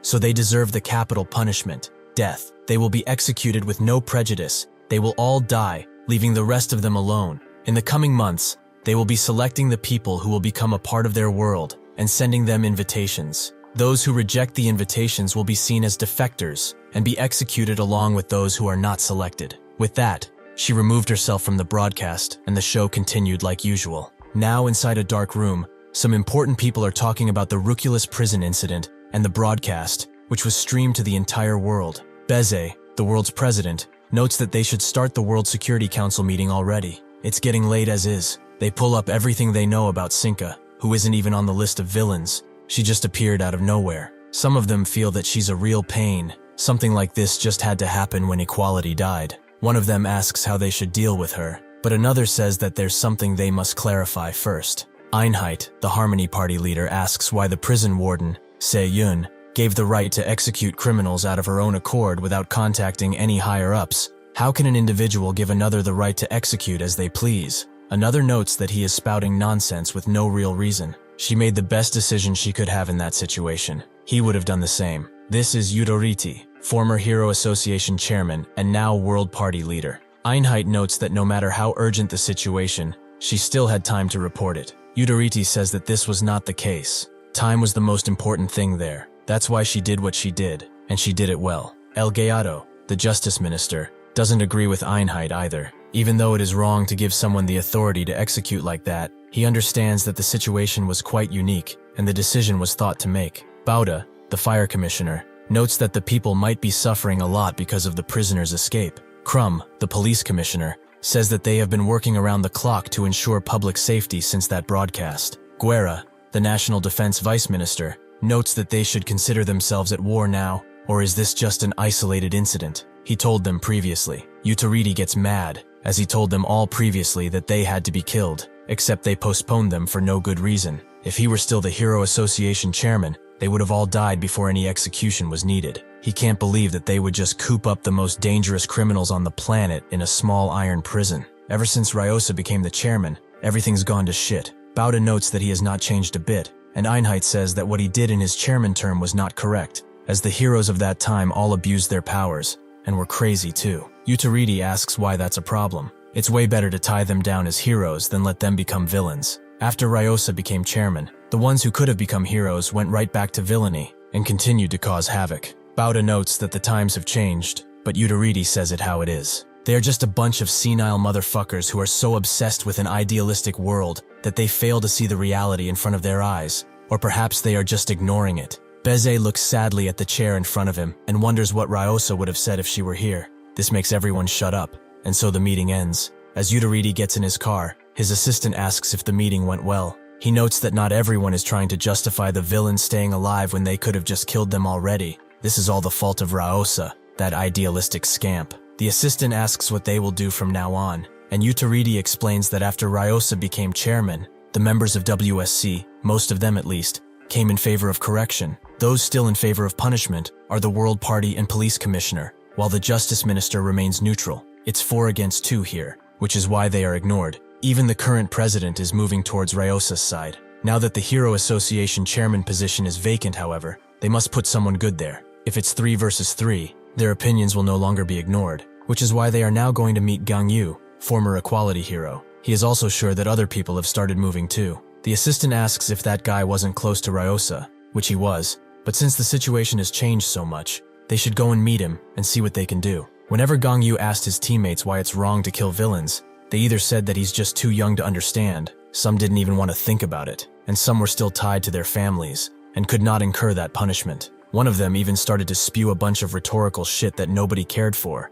and Ryosa told him that it's not their job. Their job is to save everyone. She said that everything would be fine if they did that, but the bastards all died without giving him a straight answer. Even recently, his brother's girlfriend was against complete execution, as it's their job to rehabilitate the prisoners so that they can get back to being normal. As Gang Yu tries to remember what he said to her, he sees Huang standing over him with his brother. He must be quite frustrated since everyone is saying a bunch of frustrating crap that will not give him the answer he wants. He suddenly wakes up in a cold sweat, where Mago's assistant is waiting for him. Is he fine? She apologizes for not being able to help, even though she knew something was going on at the prison. The warden hid the fact that a riot had occurred, so she couldn't find out. Gang Yu says that it's fine. She couldn't have been able to help even if she was there. The assistant asks if he's really okay. She hears that he was tasked with the execution of the criminals while inside. Gang Yu says that he's not actually okay. Not okay at all, in fact. He should have killed all of those fuckers and ripped their necks in two, but he couldn't do it. He asks Lepus if she came to spew rhetorics at him like the others,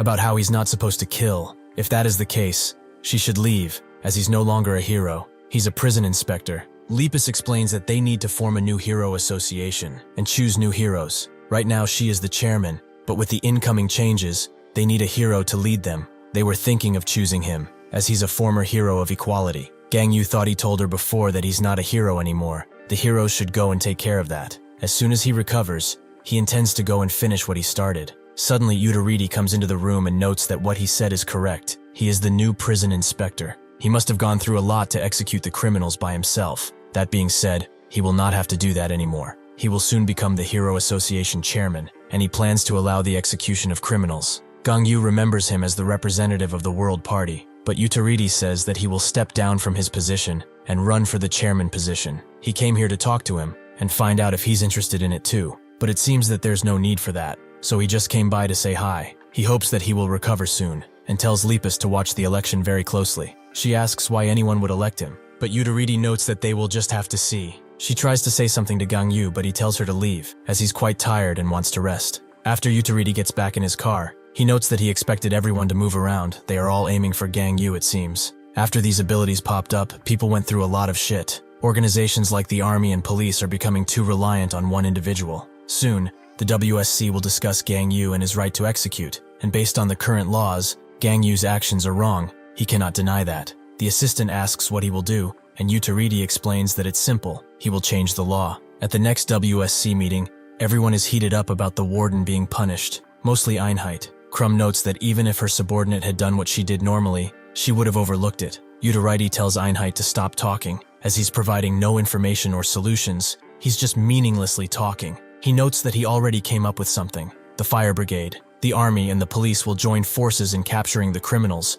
and subjecting them to the law. Yutariti asks if he's actually fucking dumb. That's the same thing they did before, and look where they are now. Bize asks him if he's so against it, what does he propose they do? He suggests that they take a nationwide vote to see whether Gang Yu should still have the right to execute or not. Now everyone has a single question on their minds. Are they for or against Gang Yu holding his right to execute?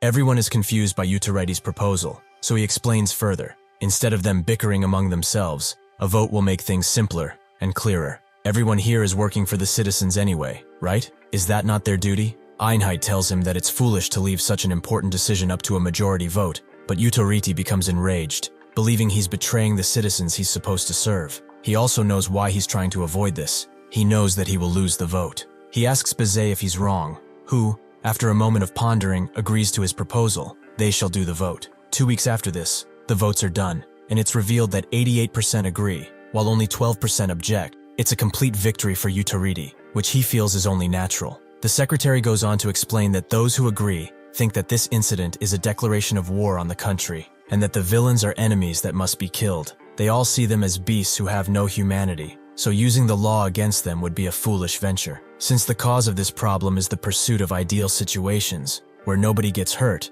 Gang Yu will also not be the only hero given the authority to kill, as they will all have it. The opposing 12% think that Gang Yu is too emotional right now, which will affect his decision-making in the future, so they are seeing him as too dangerous to allow him execution rights. They believe that by giving him this right, they will encounter the same problems as they did in the past with the other heroes. He will be above the law, and that will prove risky for society in general. Einheit feels that they should do their best to accommodate everyone's opinion, but Yutariti has had enough of his bullcrap. How can he suggest that, when the votes were clear as day, what's his problem now? Bize stops him, as fighting again will prove worthless. They shall have Gang Yu come here and see what he wants. Later he meets directly with Bize, who notes that it's been a while since they last met, but he probably heard the news already. Gang Yu confirms that he did, so Bize asks what his choice in the matter is. Gang Yu wants to follow the vote results and execute all of the villains personally. Bize understands him, but he would like to ask one thing of him. If the voting results were reversed, what would he have done?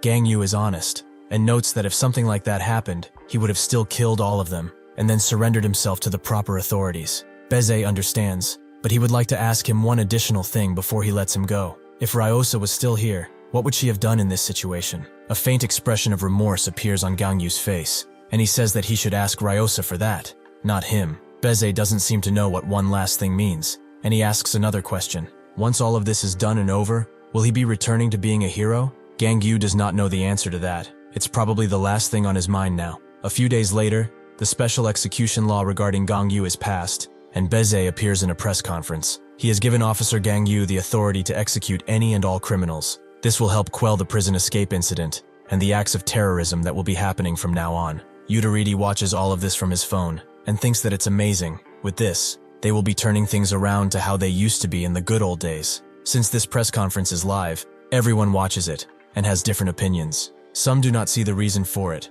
while others can only mourn their lost and perhaps hope for justice to be served. Naturally, Sinka gets a whiff of this too and decides that it's about time for them to move too. She hopes that all of her executioners are ready for some fun. One of them certainly is. Not long after this, in Spain and Portugal, reports of people receiving a letter of invitation from a blue portal pop up, and not long after, in a big enough city, a gigantic portal opens over it, and with the help of a Swede's magic, it gets blown up. The people inside of the blast radius have no chance of escape, and a Swede soon appears, along with Ho, Jo Young, and Morris, who call him a fool. What if there was someone who accepted the invitation among these people? How can he attack so foolishly? A Swede tells her to get off his back. If they are going to die from this attack, they don't deserve to join them. They don't need weaklings after all. Across multiple major cities, Sinka appears on the big screens and greets everyone with a warm smile. She explains that from today onwards, the execution of ones with incompatible genes will begin, so they should just stay still and accept that their life is over. Somewhere else,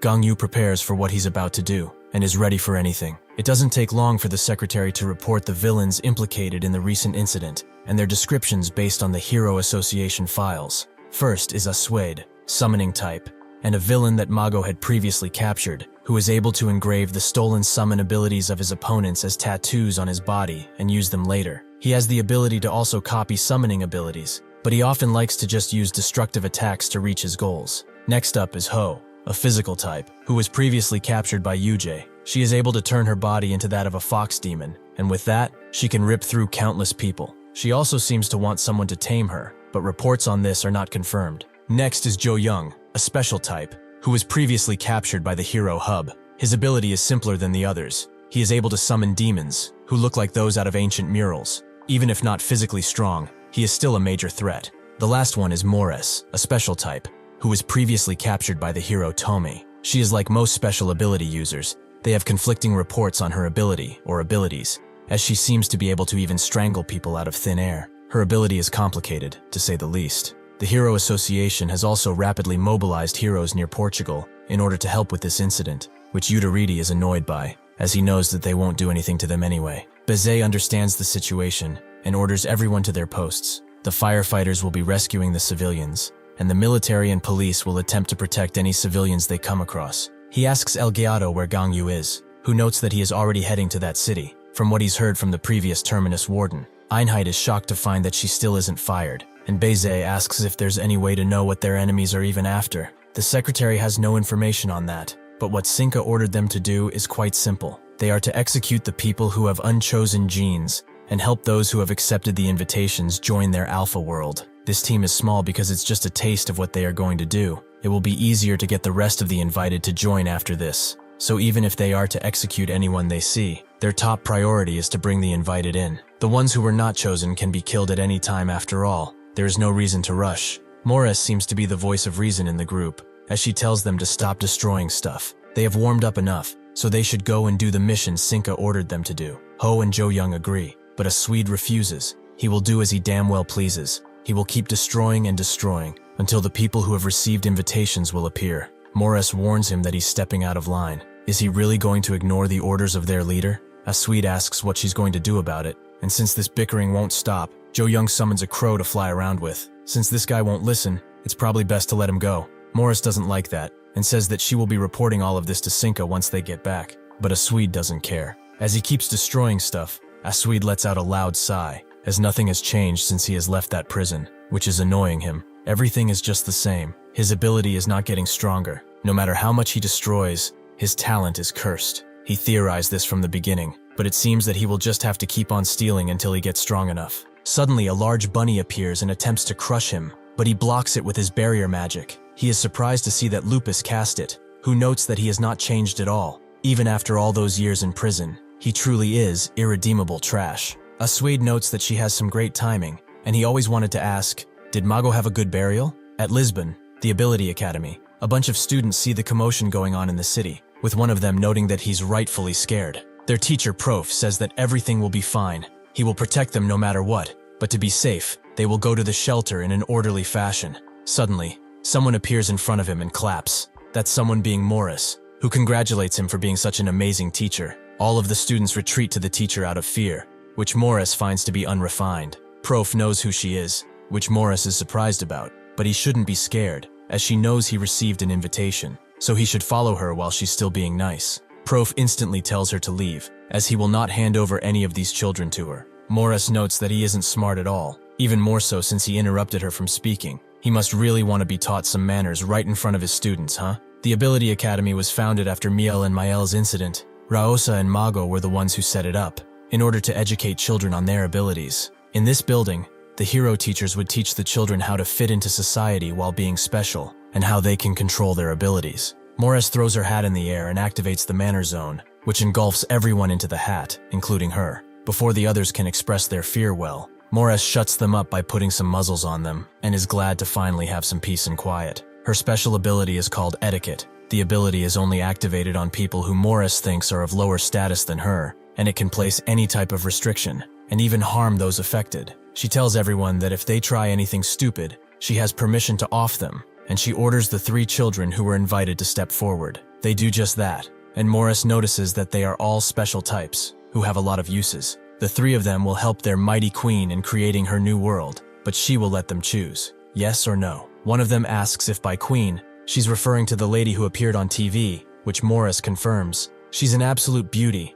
and a mastermind who will save them all. The boy immediately refuses, as that person said that she wants to kill people without abilities. He knows a lot of children without abilities, that he will never hurt. The other 2 children agree, as their parents don't have abilities either, but it's not their fault. Additionally, their teacher taught them that it's wrong to discriminate against and hate on others just because they are different. He also taught them that those who force things with their abilities are evil people. They all tell her that she's a bad person, and that they will never join her, making Morris activate her killing ability, the one that strangles its victims until they are dead. Unfortunately for her, Prof is right there, and takes on all of the pain that was supposed to happen to the children on him. He is able to absorb the impact caused by a special type of ability, the perfect bodyguard. Now Morris sees why Cinca wanted him with her, as he would be the perfect bodyguard for her. Killing him would truly be a waste. Prof tells her that they know about her when she was young. Before he can continue, Morris stops him. She suspects that Tommy told them about her, but speaking about a lady's past is not wise. She's not here for that. Her queen has ordered her to come here and select people for their new alpha world. If he gives up the children, he shall be spared. But Prof refuses. He will never do such a thing. Morris cannot understand him. Is one of his own children among them or something? Prof says that it's not that. It's just one simple thing. He is their teacher. Prof originally belongs to the Hero Association and is a teacher at the Ability Academy. Even though he has a defense power that is able to sustain attacks from criminals on B4 or above, he was considered a 5th-tier hero when Utaridi was the chairman. His reason was that this ability was worthless, since it did not have enough destructive power to kill villains. Things changed when Ryosa became the Hero Association chairman, however, and Prof was one of the first who noticed it. One day, she came to him and asked if he would like to be a teacher at the Ability Academy. Prof thought that he was getting demoted. He was told countless times that his ability was subpar after all. Ryosa denied that notion. She was asking if he would like to be a teacher and hero at the same time. There is nothing more important than teaching the next generation, and she wants the most amazing of heroes to take on that task. Prof felt that he was not worthy of the position if that was the case, but Ryosa told him that there's not a hero that's more amazing than him. He's one of the few heroes who would give his life to protect anyone in the blink of an eye. Prof felt something he had never felt before, the appreciation of others. Morris notes that if she persuades the children, perhaps as their teacher, he will also listen, right? Prof tells her that the world as they know it is changing. As abilities appear and wars become prominent, their society will collapse, and has done so in the past. In order to stabilize society, countless sacrifices have been made by true heroes. Morris doesn't know what this has to do with her question, but all Prof was trying to say was that if that delusional woman's ideals start to be held as truth, their society will fall into chaos once again. Morris warns him not to insult the queen in front of her. He's just trying to find a way to reject the invitation. It does not matter to her if the current society falls or not, but Prof begs otherwise. If society falls into chaos again and starts to fail in its functions,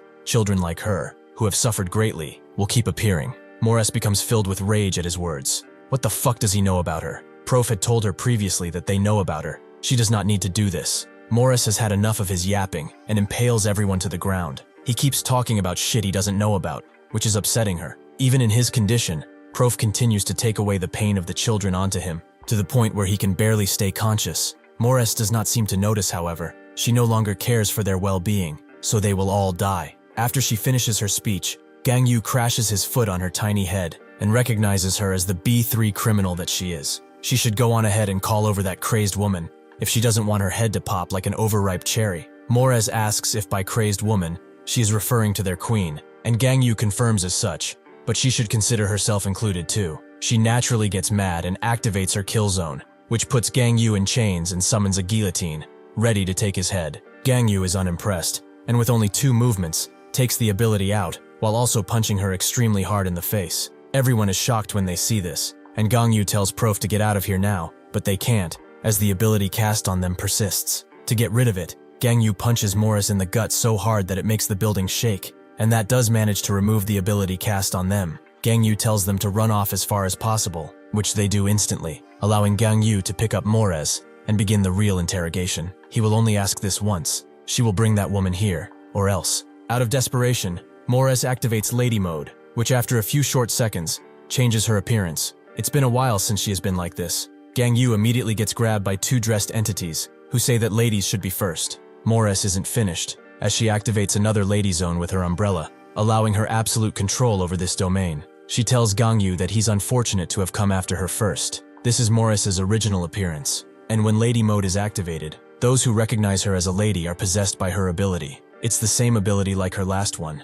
only more powerful, which is why Morris did not expect for it to work against Gang Yu, who can rip into dimensions. All she wants now is to buy more time, so she starts talking. She wanted to help everyone complete Sinka's mission and return, so she steeled her heart the best she could and bought time. Gang Yu notes that she does not want to listen to him. She is a true fool. Morris says that he does not understand. If she were the one chosen by the queen, she would cry of happiness and accept immediately. Gang Yu activates his ability, but Morris tells him to stop, as she will tell him she knows where the queen is. Gang Yu refuses, as he doesn't need that information from her. He will bring her mangled corpse to a psychometric ability user and see it that way. Morris did not think of that, meaning that her dying here is worthless. She asks what he will do if he finds her. He will have to fight everyone there. Does he truly think that he has a chance? Not even the queen is merciful enough to spare him twice. Gang Yu doesn't seem to be listening to her anymore, so before anything happens, Morris decides to eradicate herself before he can do anything. Unfortunately, she is too late,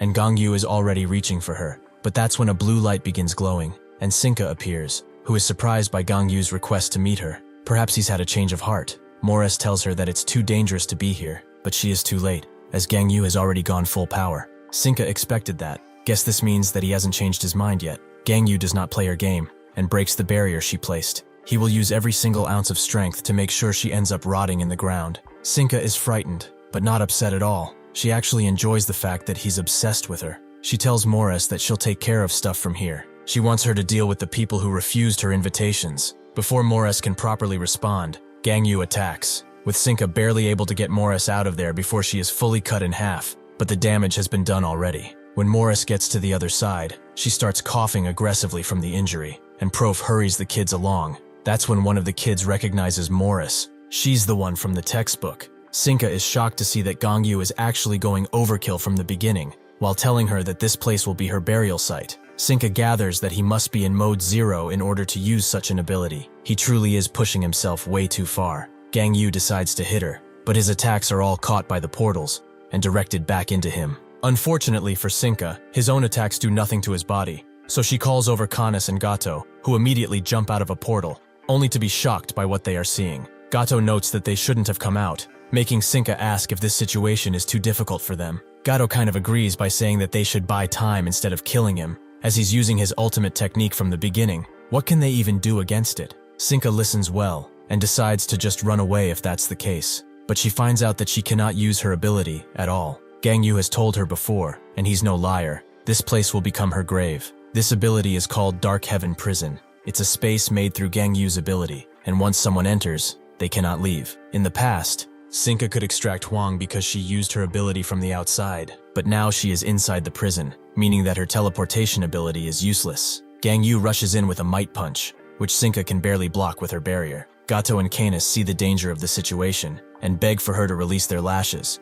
but Sinka is not convinced. She promised Huang that she would let him kill Gang Yu after he becomes an adult, but Canis notes that if they don't do this, they will not leave alive. Sinka agrees, and hopes that Huang will understand. But before she can give out an order, something happens that makes the both of them look up and start howling like animals. Sinka and Ganyu also look up and see one man, the only one who is unrivaled in the world. Nobody in the entire world can hope to defeat him. Whether tens, hundreds, or thousands of enemies appear, they are no threat. The moment someone makes him an enemy, they are dead, so nobody does. That is what it means to be unrivaled in the world. What does he think about that? Does he want to be unrivaled too? Ganyu is surprised by Kingston's presence, who notes that he is indeed strong, but not unrivaled like him, although he could fix that. Sinka asks what this senile old man is doing here. How dare he interrupt her? In that moment, Kingston punches at her, allowing her barely enough time to teleport a short distance away and announce that she was talking. Kingston finds her funny. In his time, women would not interrupt when men were talking. Sinka tries to tell him to get lost,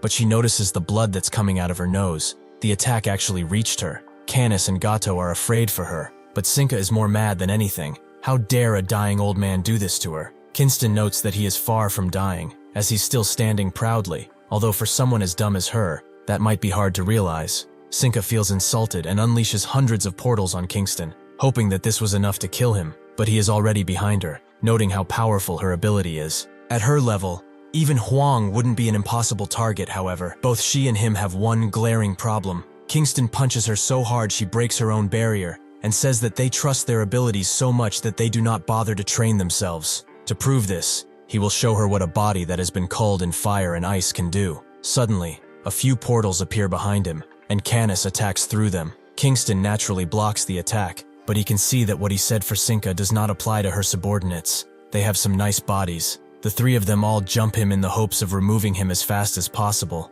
while Gangyu watches. He was taken aback the first time he saw him here, but now that he sees where his loyalties lie, he decides to work with Kingston and end that woman right now, hopefully ending the regime. Eventually, Beze and the others get the news that Kingston has appeared and has made contact with Gangyu. Bauda notes that he has always been an eccentric fellow, and Guerra agrees. He must have found something new to be interested in. Beze asks if Gangyu is in danger because of him, but Guerra says that it should be fine. Even though they cannot measure Kingston's strength, they do know that he's not hostile. Bauda confirms this too. Kingston is pretty calm with them, but the person who is acting strangely is the person missing from this table, Utaridi. Morris can't believe what she is hearing. Why would their textbook have information about them? That's extremely dumb. It also upsets her to not end, so they should keep their mouths shut. Prof explains that it's not just her. Every criminal in the prison has been documented. Morris asks what for, to mock them and ridicule their legacy. Prof says that this isn't the case. It's simply for the sake of understanding them as people. After hearing that Raosa and Mago founded the Ability Academy,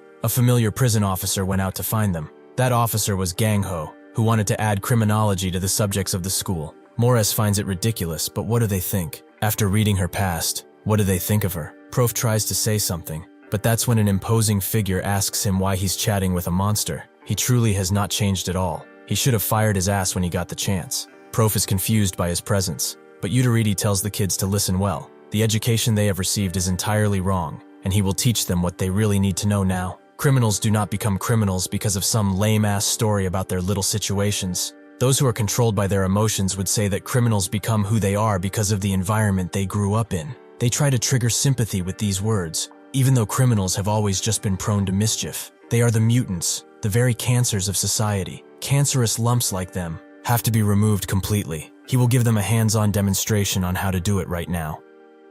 Morris asks how she can be a cancer lump when the world is the one that's wrong, but Utaridi shuts her up. As he's sick and tired of their repulsive excuses, he will say this one more time, but that's it. Even if they were born in another era or society, they would have still been the lowest of the low, like they are now. They were all never meant to be born in the first place. Bunch of freaks that they are. What he is about to do doesn't even come close to what her victims and their families suffered through because of her. But he will do anything in his power to cause her as much pain as he can in a few minutes. He looks at the clock he just put on and notes that 10 minutes should be enough. Utaridi is a physical and special type.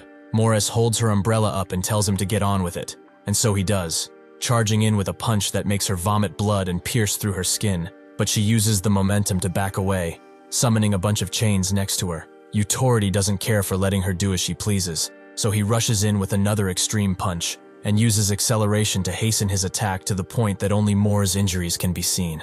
After softening her enough, he grabs her head and kicks her teeth in with his knee, which he continues to do again and again.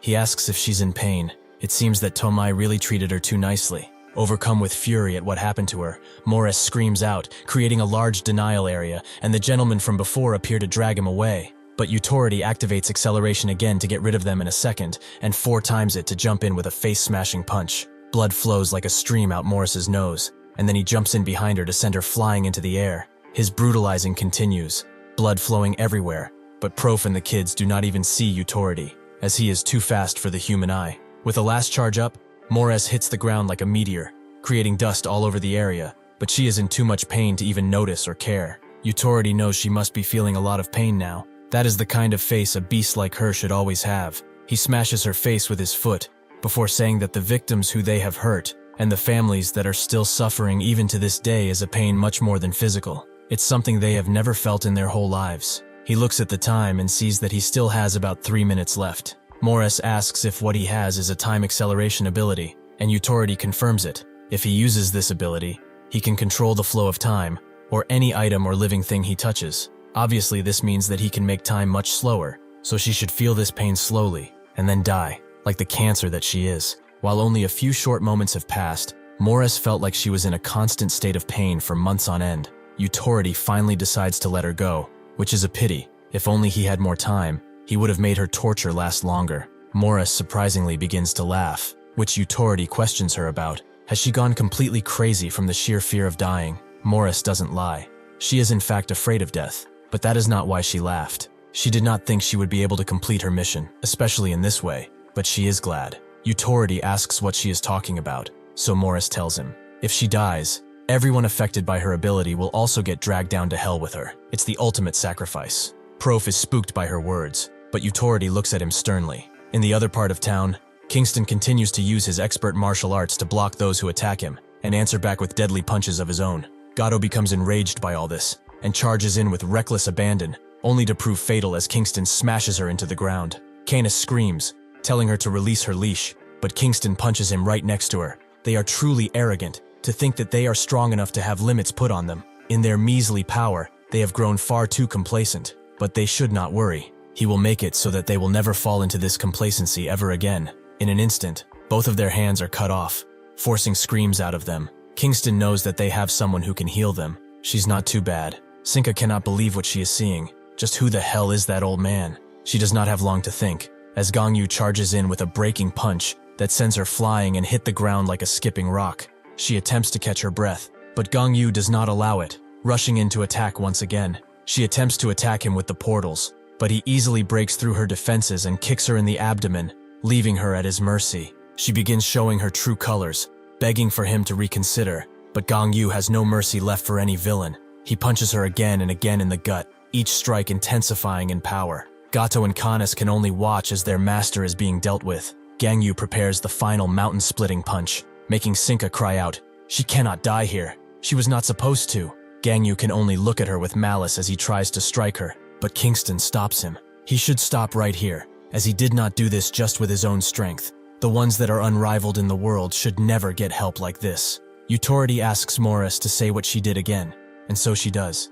Everyone that was touched by her ability will die. What will he do now? He tells everyone to listen. He expresses his deepest condolences for their souls. With that, he kills Morris by striking her in the heart, his expression cold as always. If he got her treated, then perhaps she would have released her ability. But if they lost her while trying day, millions of other people would lose their lives. Compared to that catastrophe, it's only right he only sacrifices a few people. In order to treat cancer, it is inevitable that some good cells receive damage. Sacrifices are needed for the greater good. To honor their sacrifice, he will make sure that they all receive proper burials. Morris's body begins to emulate an ominous energy, which Utority can feel, making him glad that he can only use it when she dies. This would have been dangerous if she was alive. Well, he wishes them luck, but Prof probably does not need it, since he has high endurance, so he might survive. Out of her body, a deadly visage of Morris appears, telling them that it's about time they go and die together. Everyone is suddenly chained up, making the children rightfully scared, but Prof tells them to not worry about a thing, as he will protect them. Morris asks what he's talking about, but Prof notes that she heard him. The children shall be safe. The only one that is coming with her to hell is him. Gong Yu punches Kingston, who is amazed by his punch. With this strength, he will surely be able to walk the path of an unrivaled. This was just a feint. as his real power is now going towards Sinka, whom Kingston protects. He really shouldn't ignore an old man like him. He only wanted to talk. Gang Yu cannot stand that he's being denied his purpose, so he charges another punch, but the air suddenly bursts apart in front of everyone. Kingston understands how he feels, but in order to resolve this situation completely, he must not get emotional. Gang Yu knows that he will die if this punch hits him, so he dodges, creating a sizable hole through his power, the roof, and even the skies. Sinka is in shock, but Kingston tells her to run away if she wants to. Now is the only time to do it after all. She feels embarrassed, but reluctantly retreats with both her loyal companions. Only Kingston and Gang Yu stand, with Kingston noting that they should have a good conversation, just the both of them. Gang Yu rushes in with rage, which Kingston can get behind. Talking with their bodies is really not a bad idea. Prof explains that it's as Utority said, he is only good at defense. At first, he did not like his ability. He felt like he would have been better off without it. But then, someone made him realize that this ability is absolutely needed for society. He will unleash as much of his ability as he can, and take on all of the damage on behalf of the children. Morris asks why she's going that far for them, but Prof told them already. He is their teacher. Morris does not understand what does that have to do with him dying alone.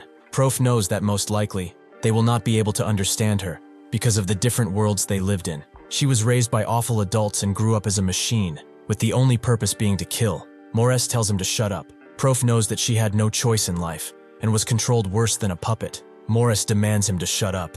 Prof knows that she was sent astray from the start. She walked the wrong path for the sake of a future that was never hers. Morris screams at him to shut up, but Prof will not. As they both got to the afterlife, he will correct all the wrong things she has learned. The job of a teacher is to devote their life to the future of these children. Since he was selected to become a teacher at the Ability Academy, he was prepared to sacrifice his very soul for these children. One of them asks him to not do it, but Prof tells them that everything will be all right. He hopes that they will all become great adults, because they are all the future of mankind.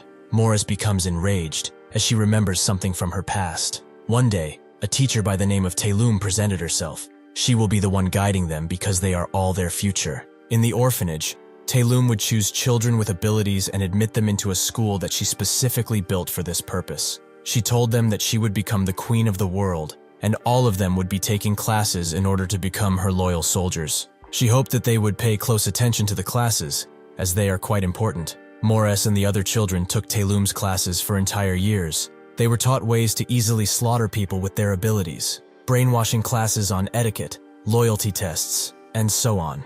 These were all things that shouldn't have been taught to children, but Morris grew up the fastest in terms of her abilities. Thus, she was favored by Taelum and became class monitor. The authority of class monitor allowed her to punish the other kids on Taelum's behalf. Morris, after all, followed Taelum's teachings the most. However, when Taelum asked how her first day as class monitor was, she explained that she felt nauseous when she was punishing her classmates. Morris asked to know why she felt that, so Taelum asked one simple question: does she like bugs? Morris hated them, so Taelum told her that when humans look down at other inferior beings, they would naturally loathe them, and that's a very natural reaction to have. As time passes and her friends also become more like how humans should be, then she will feel less of that emotion until it fades. She should continue to do her best. She knew that she was the right person for the job.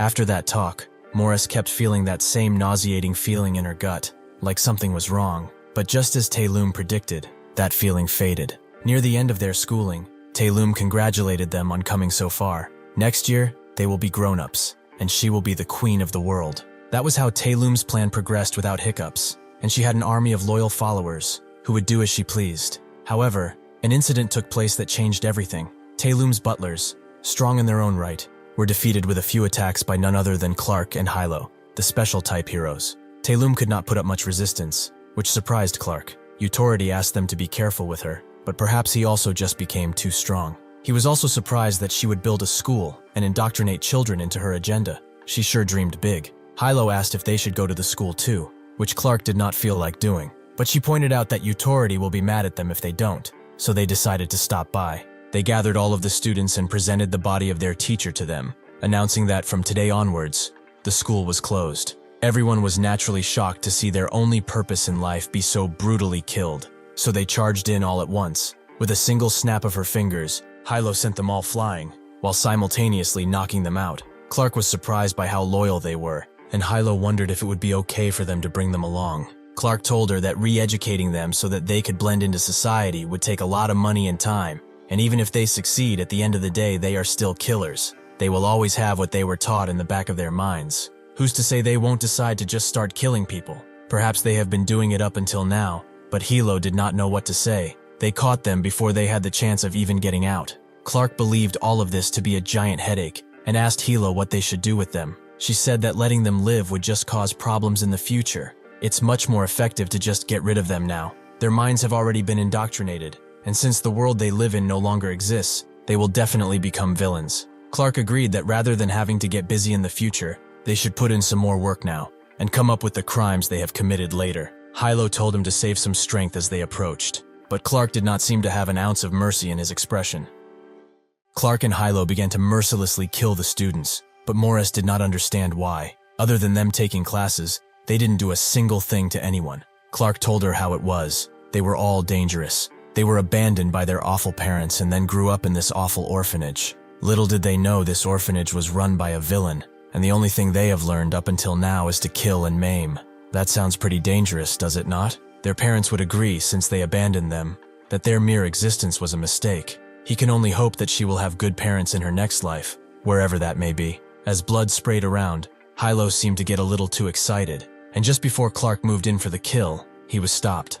Hilo had seen enough, so they should begin already. Clark told her to be patient. He must kill the last remnant of this orphanage. Hilo told him to let her live, as the simple thought of a classroom stained with blood, filled with dying children, and to top it off, a single child who survives, makes her extremely excited. Clark can't believe her thirst is that big, and while they were doing that, Morris found an opportunity to run away. That is how she survived, on the mere whims of those two, and so she decided to wander around, without any destination, or home, to return to. After a long time of senseless wandering, someone recognized her as one of Taylum's students, and gave her a place in his army. Together, they would ignite the spark of revolution. This was Caracas, and under him, Morris participated in countless battles, killing countless people. After Caracas' death, she was captured by Tamai and sent to Ruculus. That was how she learned throughout her lifetime. She thought that this is how she was supposed to really act, and that is how everyone had to live. However, after all this time living like this, he dares to tell her that she's wrong. How can she ever accept that? When Cinca appeared to her, she assured her, saying that she's not in the wrong. It's the world that's wrong. Once she became queen, she would change the world to its correct state, where she would fit right in. She offered her a place to stay, a place to belong to. So he better answer this next question. Just like Utaridi and the others told her, was her birth truly a mistake? Prof gently tells her that nobody in the world is a mistake. Everything she has experienced is truly horrible. He understands it. However, that does not mean she is acquitted of the numerous crimes she has committed. Those are too many to just ignore. So he will go with her, console her over the abuse she went through when she was young, and also take responsibility for the crimes she has committed, because he is a teacher. Before that, though, he has one final request. Can she isolate them so the children don't see? Morris tells him to shut it and drops the guillotine on Prof, who turns around with a smile and tells everyone to close their eyes. Truly, it has been an honor to teach the next generation, which he will forever cherish. Before the guillotine drops on him, however, something snaps, and Morris begins to disintegrate. She does not need someone like him to follow her because she already knew that she was in the wrong. She just didn't want to admit it in the slightest. What she did to her friends was revolting, but even so, they believed she was in the right, and that she was doing this for them too. She was disgusted by her own reflection, which she only saw in the pools of blood left behind by her friends. When Tomai captured her and told her to stop living as someone else's puppet, she saw herself once again and was disgusted all the same. Even in that ridiculous prison, she saw her reflection in the meager soup they gave them and felt disgusted. This was way too painful for her. That is why she refused to admit it and told herself that she did not feel those things and that everything she was taught was not wrong. The one who was disgusting was the world, not her. That is what she truly believed all her life. However, when she saw what a true teacher, a true adult was really like, she couldn't deny it any longer. In truth, she has lived a shitty life and was a disgusting person because of it. Gang Yu continues to try and strike Kingston, who simply blocks his attacks and asks what made him so angry in the first place. Perhaps this anger comes from not being able to kill that crazy brat, or because he couldn't kill that girl. Would his problems not be solved if he was strong enough? Gang Yu tells him to shut it as he prepares another strike, but Kingston tells him that the situation will not change, even with his anger at him. If he does not get stronger here, He will not be able to kill neither that brat nor the girl. In the end, the only problem he has is within himself. If he wants an example, when he tried to kill that girl, he intervened. But if he was strong, that would not have been an issue. His anger comes from a state of denial. He is just too angry at himself because he cannot accept the fact that he is a weakling. Gang Yu recoils from what he said, but still rushes in, making Kingston believe that he understands him. Truthfully, it's hard to admit one's weakness, however. He must accept it fully. That weakness is a part of him, and he can only move forward by accepting it. That is the only way he can reach his goal. He asks, once again as he pummels him, why is he so angry? Gang Yu remembers everything that has been done by these shitty humans, the countless people that have suffered because of their greed. This fuels his power, and his rage makes him even faster. But Kingston has something to say. He should really think about it. What was the reason that caused all these things to happen? He punches him in the gut, but this punch destroys all of Gang Yu's misconceptions, and he finally realizes all this suffering, all of it was because he was weak and not good enough to save them. Kingston asks how he feels now. Has he calmed down? Gang Yu finally admits it and asks what he must do now. Kingston believes that to be a foolish question, as the answer is right in front of him. Gang Yu accepts the hand that has been extended to him, forging a new relationship. Ho and Jo Young get ready to leave at the order of Sinka, but Ho doesn't get why they have to do this so early. Jo Young notes that they must do as they are told. Additionally, he doesn't think that this will end anytime soon. In front of them stands Mienji, a special type and a new recruit. As Swede continues to fight Lipus, with the fight not really going anywhere, so Sinka comes around and asks why he's delaying so much. He explains that he has some unfinished business, but Sinka is not in a happy mood, so she tells him to come back right this fucking instant, or she will break his neck. With this, the invitation delivery incident finally came to a close, and Kingston, who came back with Gang Yu, had requested to meet with the world government. His request was granted, so now he speaks to them. He was wondering why he got in so easily, but probably because he sees some familiar faces around here. Guerra says that it's been too long since they last met, and Bauda asks how he's been. Kingston didn't expect to see them at the top. They sure are greedy. Guerra notes that they are definitely not as greedy as him, which Bauda agrees with. Beze grabs his attention, and with a careful tone, asks why he has requested this meeting. Kingston didn't expect the president of the world to be so young, but he didn't come here to talk. He just wanted to update them on something. Gang Yu has officially become his apprentice, so they shouldn't get in their way, that is all. After Kingston bid his farewells, Beze asked the rest for a vote on what Kingston proposed. Those who objected were Krum, Bauda, Guerra, and Einheit. The only person who agreed was Utariti, and as usual, El Gallardo was neutral. Utariti believes that they have reached the peak of their pathetic selves. Why the hell are they objecting to something like this? The most powerful man on earth just said that he will be helping us, and they dare lose this opportunity? He doesn't understand Krum especially, since she would seem on board. Krum tells him that no matter what, criminals are criminals. She's already plenty displeased that they let him inside of this building. Einheit believes the same about Utariti. Wasn't Kingston someone who was at the top of the execution list? Utariti can't believe it. The situation has changed, and naturally that doesn't fucking matter anymore. Bezade is really stuck on what to do, thinking that he only had bad luck since he got in charge. On the other hand, Sinka was at a loss too, as she thought that the old man would have been weak by now, and if he really is weaker, what was he like in his prime? She thinks on it, but that's when Huang arrives. He came here because she ordered him to. But is this really necessary to defeat Gang Yu? Sinka believes that it is. It's something he must go through in order to become a full grown-up. Sinka is assured that her plan will not fail now, as she has Huang and many other cards she did not play. The only thing she needs is patience and a bit of luck. The next day, everyone gathers at the Hero Association, with Lepus explaining that they are here to elect the third generation of equality. With this announcement, it is time they begin. The selection of equality will be as follows. The chairman of the association will propose the 5 candidates, and if 2/3 of the heroes agree, the government will then investigate the candidates very thoroughly. Unless a reason to disqualify them is discovered, they will then become members of equality. Before she could talk about her proposed candidates, Utariti asked her who allowed her to do such a thing. She is just a temporary chairman after all. Lepus asks why he's even here, as he lost his qualification as a hero a long time ago. He explains that he's merely observing this meeting as a party leader. If that is the case, Lepus suggests that he stay silent, as he doesn't have the right to interfere in this affair. Utariti repeats himself. He will not acknowledge her as association chairman. So as a result, if a temporary chairman like her selects the equality candidates, the World Party will just deny her decision, regardless of reason. She is a mere temporary chairman. The important decision of selecting equality members should not be done by someone who has temporary in their title, but someone who was officially appointed. Lepus asks if he's gone insane. Does he not know about the situation they are currently in? They need to select members quickly so they can resolve it. Euderete finds it amusing that she's talking about solving the situation, because she did basically nothing in Portugal. She did not kill the villains that she was supposed to, and played around with a Swede. Lepus asks if he only considers killing an efficient job. She did her damnedest to protect the innocents. He should also speak for himself. She has heard that he tried to sacrifice the children that were held hostage. Why does he force others to be like him? He has not changed even a little bit, which is disgusting. Euderete tells her that he's not the one who needs to change, it's her. No, actually, it's everyone in this entire fucking hall. Why do they care so much about what happened in Portugal? He simply made the right decision in that situation. Were there no casualties at the end? Or perhaps he received the wrong report. He also thanks Lepus for bringing up sacrifices, because right now, they are sacrificing the entire fucking world for the sake of some hapless criminals. Using the precious taxes of their people, they built a castle for them and fed countless murderers and other manners of criminals. They go on and on about rehabilitating them into society, which is a nice pipe dream, sure, but they should wake up already. No matter what they do, they will never change, because they are all trash that must be killed. Have they not seen what they've been doing after escaping prison? They went to serve under a crazy-ass woman and are preparing for massacre once again.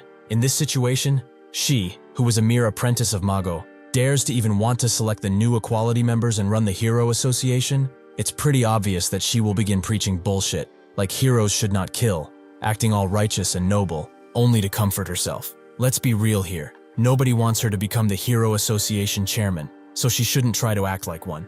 Lepus is mad at his words, but gets it. If she becomes the official chairman, they can proceed with the standard procedures, right? Euderete agrees, so Lepus suggests they put it to a vote. Euderete agrees to do a public vote, but Lepus says that they are too short on time, so they should have the heroes here vote. The result will be decided by the majority. Euderete doesn't know what to say, as all these heroes were selected by Ryosa, so the vote will be too biased. Lepus then suggests they do it like the equality selection method. They will need 2/3 to agree. Euderete has nothing to say, and so the voting takes place. Unfortunately for Lepus, she has been rejected, much to her surprise. Euderete is quite pleased that she didn't reach her required voters. It seems like they will have to choose a new chairman after all. As Euderete has stated, the heroes in this place have been active during Ryosa's chairmanship, so that was precisely why Lepus did not see something like this happening. The reason that this result showed up is quite simple. As soon as the Ruculus incident had occurred, Euderete reached out to all the heroes, as if he had been waiting patiently for this to happen, and spoke to them frankly about his own views of the world. Although most heroes were against him, who had been the second association chairman in the past, a lot of them were persuaded, due to the recent situation.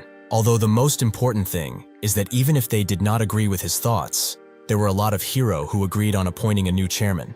The reason for this is because Ryosa had actual accomplishments to her name, and achieved amazing results that could support her decisions and policies. Lepus had none of this, and couldn't even be compared to Ryosa. The heroes thought that Gangyu, a former member of Equality, was the best choice to inherit this position, but because he chose to go and kill criminals, there was a split of opinion between all the heroes. Euderete has noted that most of her fellow heroes doubt her abilities as chairman. So what will she do now? Lepus mumbles something about a vote, which makes Euderete ask if they will finally do a public vote. Lepus once again says that they have no time for that, so she will select the candidates and do a majority vote.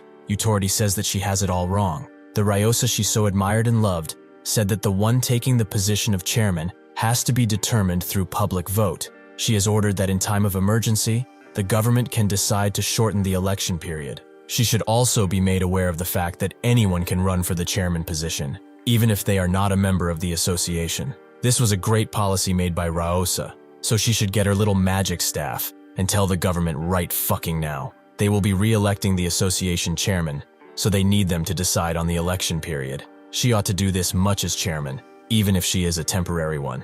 With this, Euderete steps down as the leader of the World Party and declares his intent to run for the chairman position. The question on everyone's minds now is, who would be a more suitable candidate between these two? Beze thinks of what he has found while in his office, his mind circling the same thoughts. He went to meet with Kingston, who thought that he was fearless, to actually meet him alone. Is it all right for the president to do something like this? Beze had heard from Boda and Guerra that he would not hurt him, making Kingston damn those two geezers. He also heard that he has no abilities, making it more impressive that he climbed to such a high position. Beze wanted to get this over with, so he went straight to the point. What is his goal here? Instead of answering, Kingston asked if he knew about the growth of abilities. Beze said that for summoning types, the more imaginative they are, the stronger they become. Special types and physical types are the most powerful after puberty, where their bodies are in their prime. Kingston told him that he was half right and wrong. For physical and special types, it is true that they will become stronger as they grow up,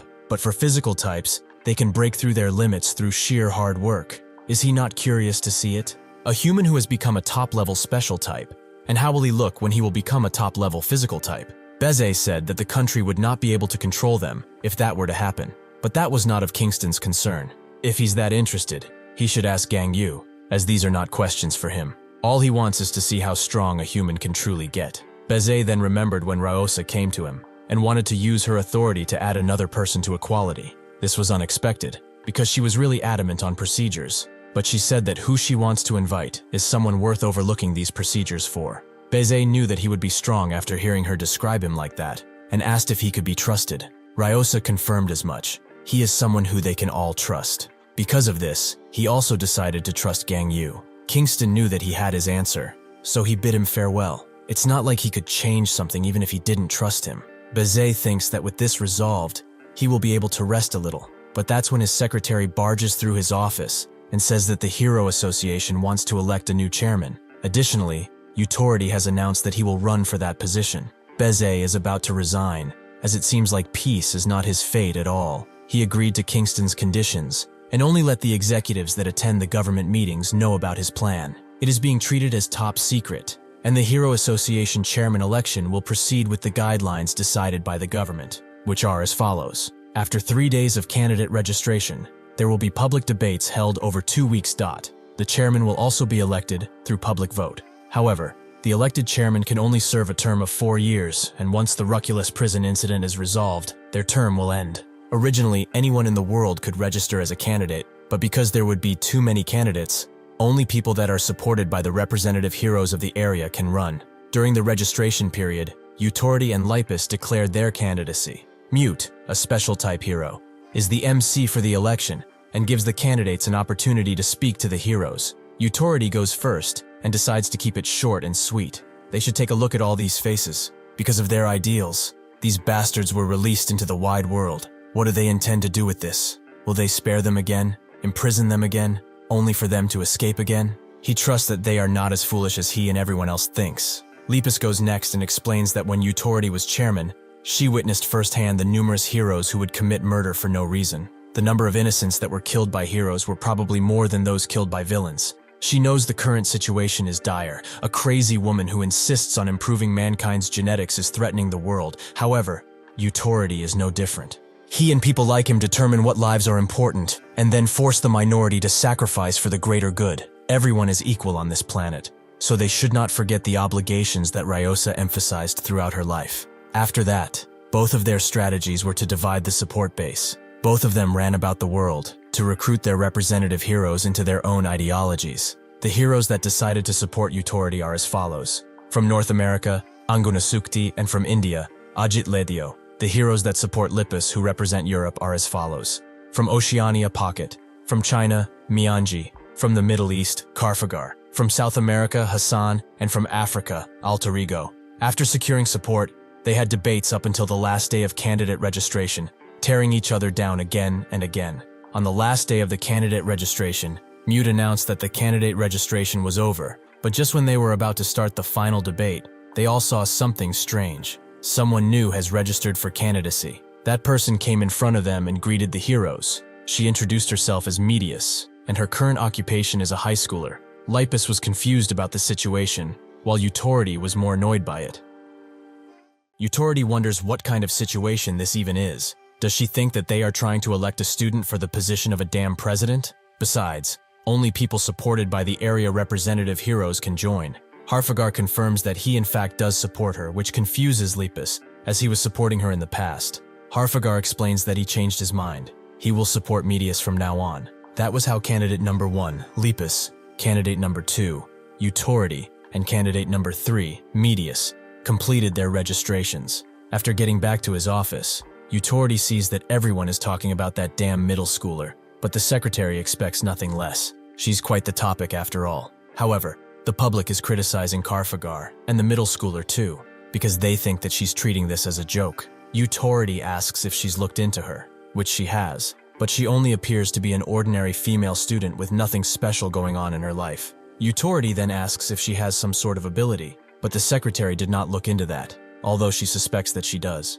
At Karfagar's office, Lepus questions him on his choice, but he is not against it at all. He will answer everything honestly. Lepus asks if he's known her for a while, and even so, this is not something he can decide on just his feelings. Karfagar tells her that the first time they met was today, and explains that he returned to this office to do some work, and there she was, sitting in his chair. At first he attempted to subdue her, because he thought that she might be a villain, but after talking to her tens, perhaps thousands of times, he became certain that he wanted to support her for the candidacy. Lepus is rightfully suspicious, and asks if she can use her ability on him. Karfagar allows her, so Lepus activates her medical ability, expecting to see that he's being manipulated, but this is not the case. Lepus still decides to reprimand him for this decision, as it's not something he can decide on just instincts. Karfagar tells her that it was not instinct. He is certain that she must become the Hero Association chairman.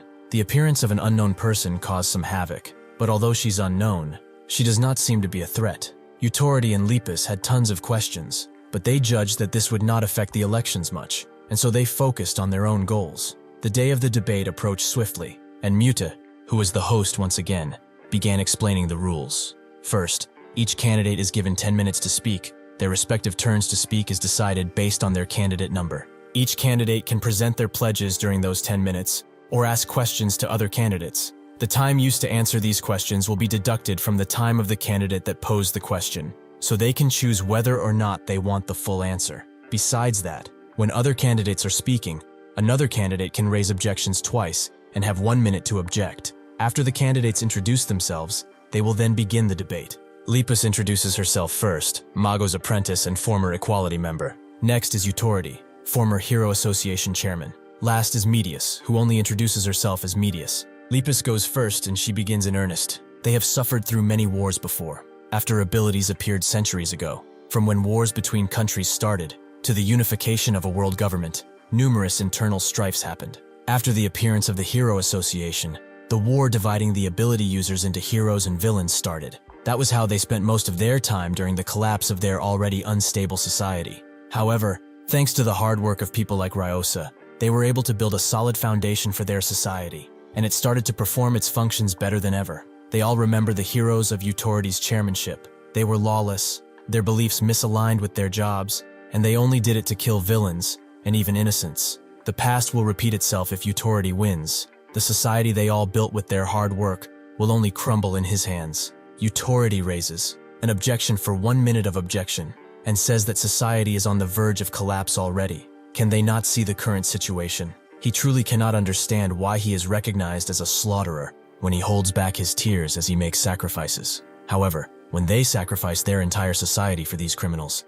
is that the right thing to do? It is impossible to do greater good without sacrifices, and if these sacrifices must be made, he will not waste any time and unroot any and all crime. If they had begun doing this from the start, the incident they all know about wouldn't have happened. Lepus tells him to stop and take his hand off the clock immediately, as his 1 minute felt more like 5. Utority smiles and asks what she's talking about, but Lepus is having none of it and wants to engage in battle. Mute stops her by muting her and explains that she may speak only when her opponent's time is up, while also warning Utority to refrain from using his ability. The image these two represent in this election is important, because this is the time for them to show the world who they are. Both Lepus and Utority are raising their voices as they criticize each other, so they can leave a stronger impression. That was how both of them launched attack after attack against one another during their talk, instead of telling the world what they will even pledge to do. However, when it comes to strong impressions, one of them is better. Utority is quite puzzled. She's a woman who hasn't the guts to kill an evil person. So how does she intend to resolve the incident? Does she want to say that she's stronger than Ryosa or something? Lepus was no match for Utority, because he already knew that the public only sees her as Mago's apprentice. She looks weak, like a tiny rabbit. If that is the case, if he can take control of this, he will be able to end this debate in the direction he wants. With Utority gaining the upper hand, Medius's turn came. She explains that Utority led the Hero Association to a small organization all the way to one with worldwide influence. He has exceptional drive and decisiveness. Lepus is trying to carry Ryosa's will forward and has made the organization stronger and tougher with her beliefs. With this, she will combine their strengths and resolve the issue. Before she could make her pledge, Utority interrupts her. As this place is not one for a child like her, she should go back and study. Or perhaps she's having a hard time with that too. Mute tells him to shut it, as he used up his time. But Medius wants to let him speak. Utority asks what she wants to talk about, so Medius reveals that she's an ability user. Ryosa built the Ability Academy when she was chairman, and so there is no way they would know what ability she has. Utority tells her to reveal it if it's so grand, but Medius is not obliged to tell him. Utority believes that she is. As someone who wants to lead an association, she must possess some skill. Medius understands.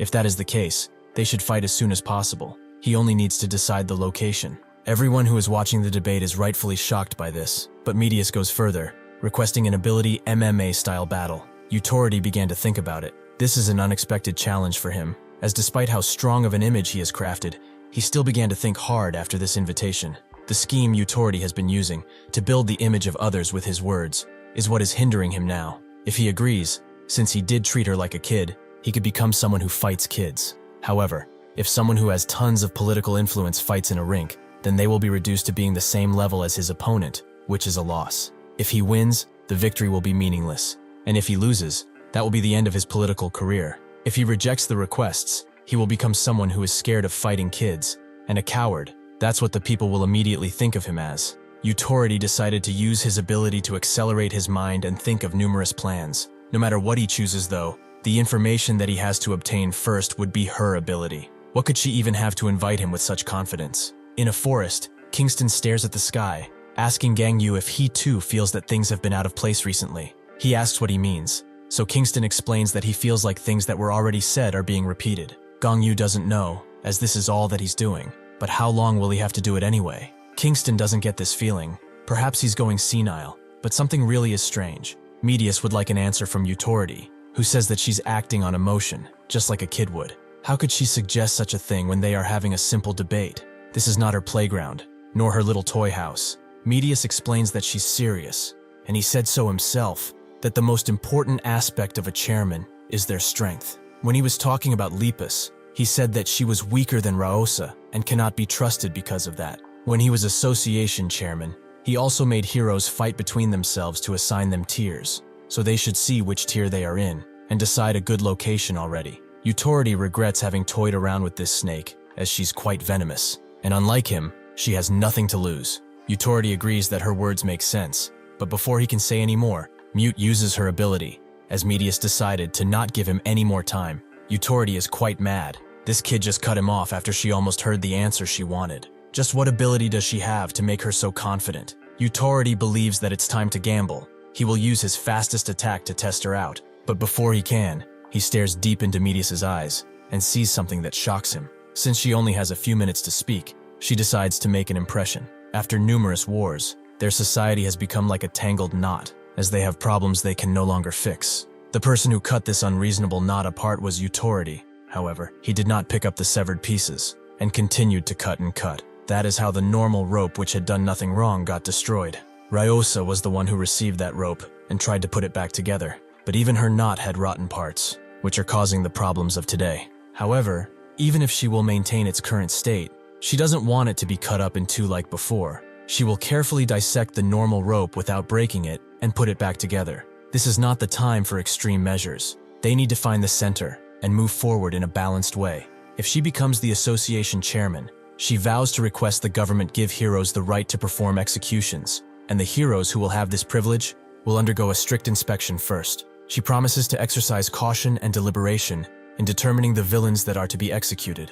Naturally, the death row inmates of the Alpha world will be killed on sight. That is everything. With that, the first round of debates came to an end, so now everyone is wondering, who will be the most suitable hero association leader? With the first round ended, the approval rates of everyone came in. Lepus has an 8% approval rate, Utority has 35%, and Medius has a quite large 57%. Additionally, a portion of the heroes who supported Lepus at first have switched to Medius. These heroes are as follows: Mianji, from China, and Hassan, from South America. After those events transpired, Lepus called for a press conference where she said that she heard clearly what Medius talked about, but because she used up all her time on Utority, she could not refute her words. She is still a high schooler with no experience. How can she decide who is able to take the life of another? She's just as dangerous as Utority is, and just as devastating if she's elected. After criticizing Medius harshly, she called the ones who defected from her, who wondered what she even wanted. Lepus knew they knew. She wanted to ask them about their decision.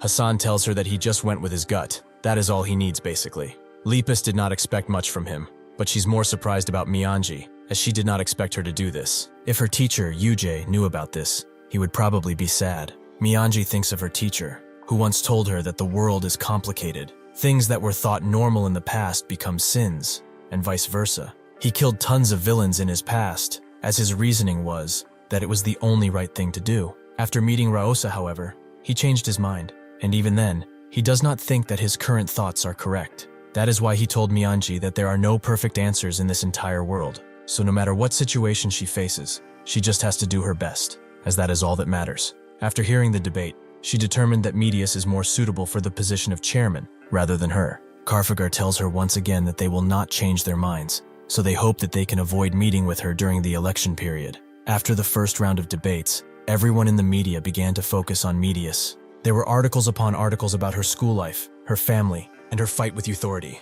Amongst them, however, the most talked about thing was a question: what exactly is her ability? Utority has a clue, but he decides to look further, stopping every frame of their debate. After a long time, he finally understands and has discovered her ability. At Sinka's hideout, Canis and Gato feel like things have been repeating for a while, which Sinka also has felt, but she can't quite understand the feeling. Huang feels it too, and is quite perturbed by it. Outside, Priyatua, who is a special type, has gone back to being a kid and is quite bored because of it. His life goes by in a week, as his entire lifespan is just a week, and then he resets. Currently he is a teenager who is filled with vigor and boredom.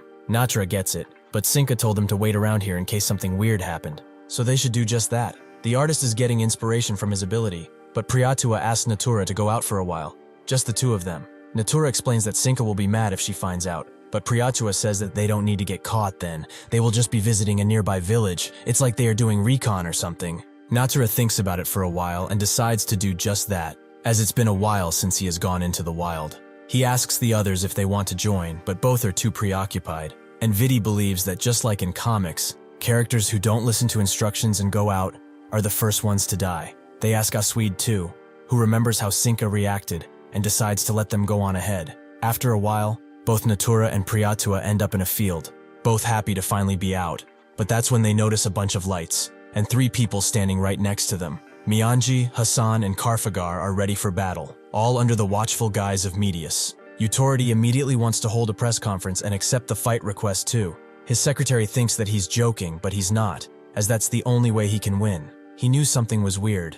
It happened during the debate a few times. Her ability really is overpowered. There was no way he could have won that. Medius, the girl who appeared out of nowhere, has the ability to turn back time. The secretary is surprised to hear this answer, and Utority believes it fully. As the longer the debate went on, the more things felt out of place. She repeated the debate probably countless times, and changed it into a future that would be beneficial for her. The secretary is shocked, but this means that there's no way to defeat her. Utority tells her to listen, as she has a weakness. It has to do with what he sent her earlier. Does she see something different about her in these pictures? The secretary sees that her hair grew quite a bit, which Utority confirms. But why does she think that happened? The secretary doesn't know, so Utority explains that she can indeed rewind time. She cannot rewind herself. This means that if she gets injured, no matter how little, she will not be able to reverse that injury. She will go back in time with the same scars on her body. So after he accepted her challenge, he knew that he would win. The secretary wonders if it's just that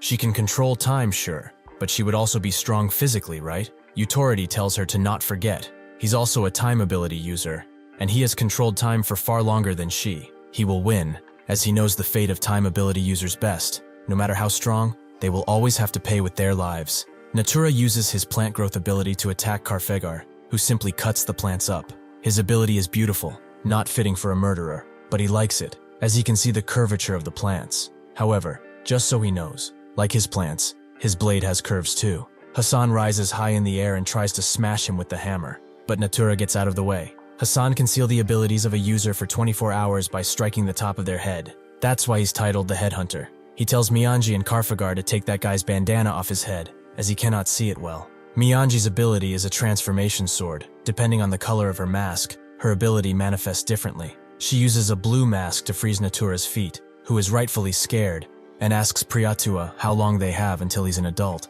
He explains that he will be in his prime soon. They only need a few seconds. Natura keeps the enemies away, and as the moon becomes larger, so does Priyatua, until his whole body is jacked. His current age is 23 years old, his physical prime age. With time on their side, he thinks that this will be an easy win, but these words make Medius burst out in laughter. It really is funny to see them be so wrong, as time truly is not on their side. She rewinds time, and with her guidance, the heroes begin their attacks in earnest. Mianji puts them under pressure immediately, allowing Karfagar and Hassan to move in, who manages to smash Natura and Priyatua. Medius knows as long as she is alive, time will always be on her side. As Utority relaxes in his office, his secretary comes in, making him think that the reporters are here, but that's not it. She just wanted to show him something that has just been uploaded. A rather ordinary television broadcast was suddenly interrupted by a news flash, where Medius explained that she has captured 2 of the B3 criminals, Priyatua and Natura. The 2 of them are under the careful watch of the area hero representatives that follow her.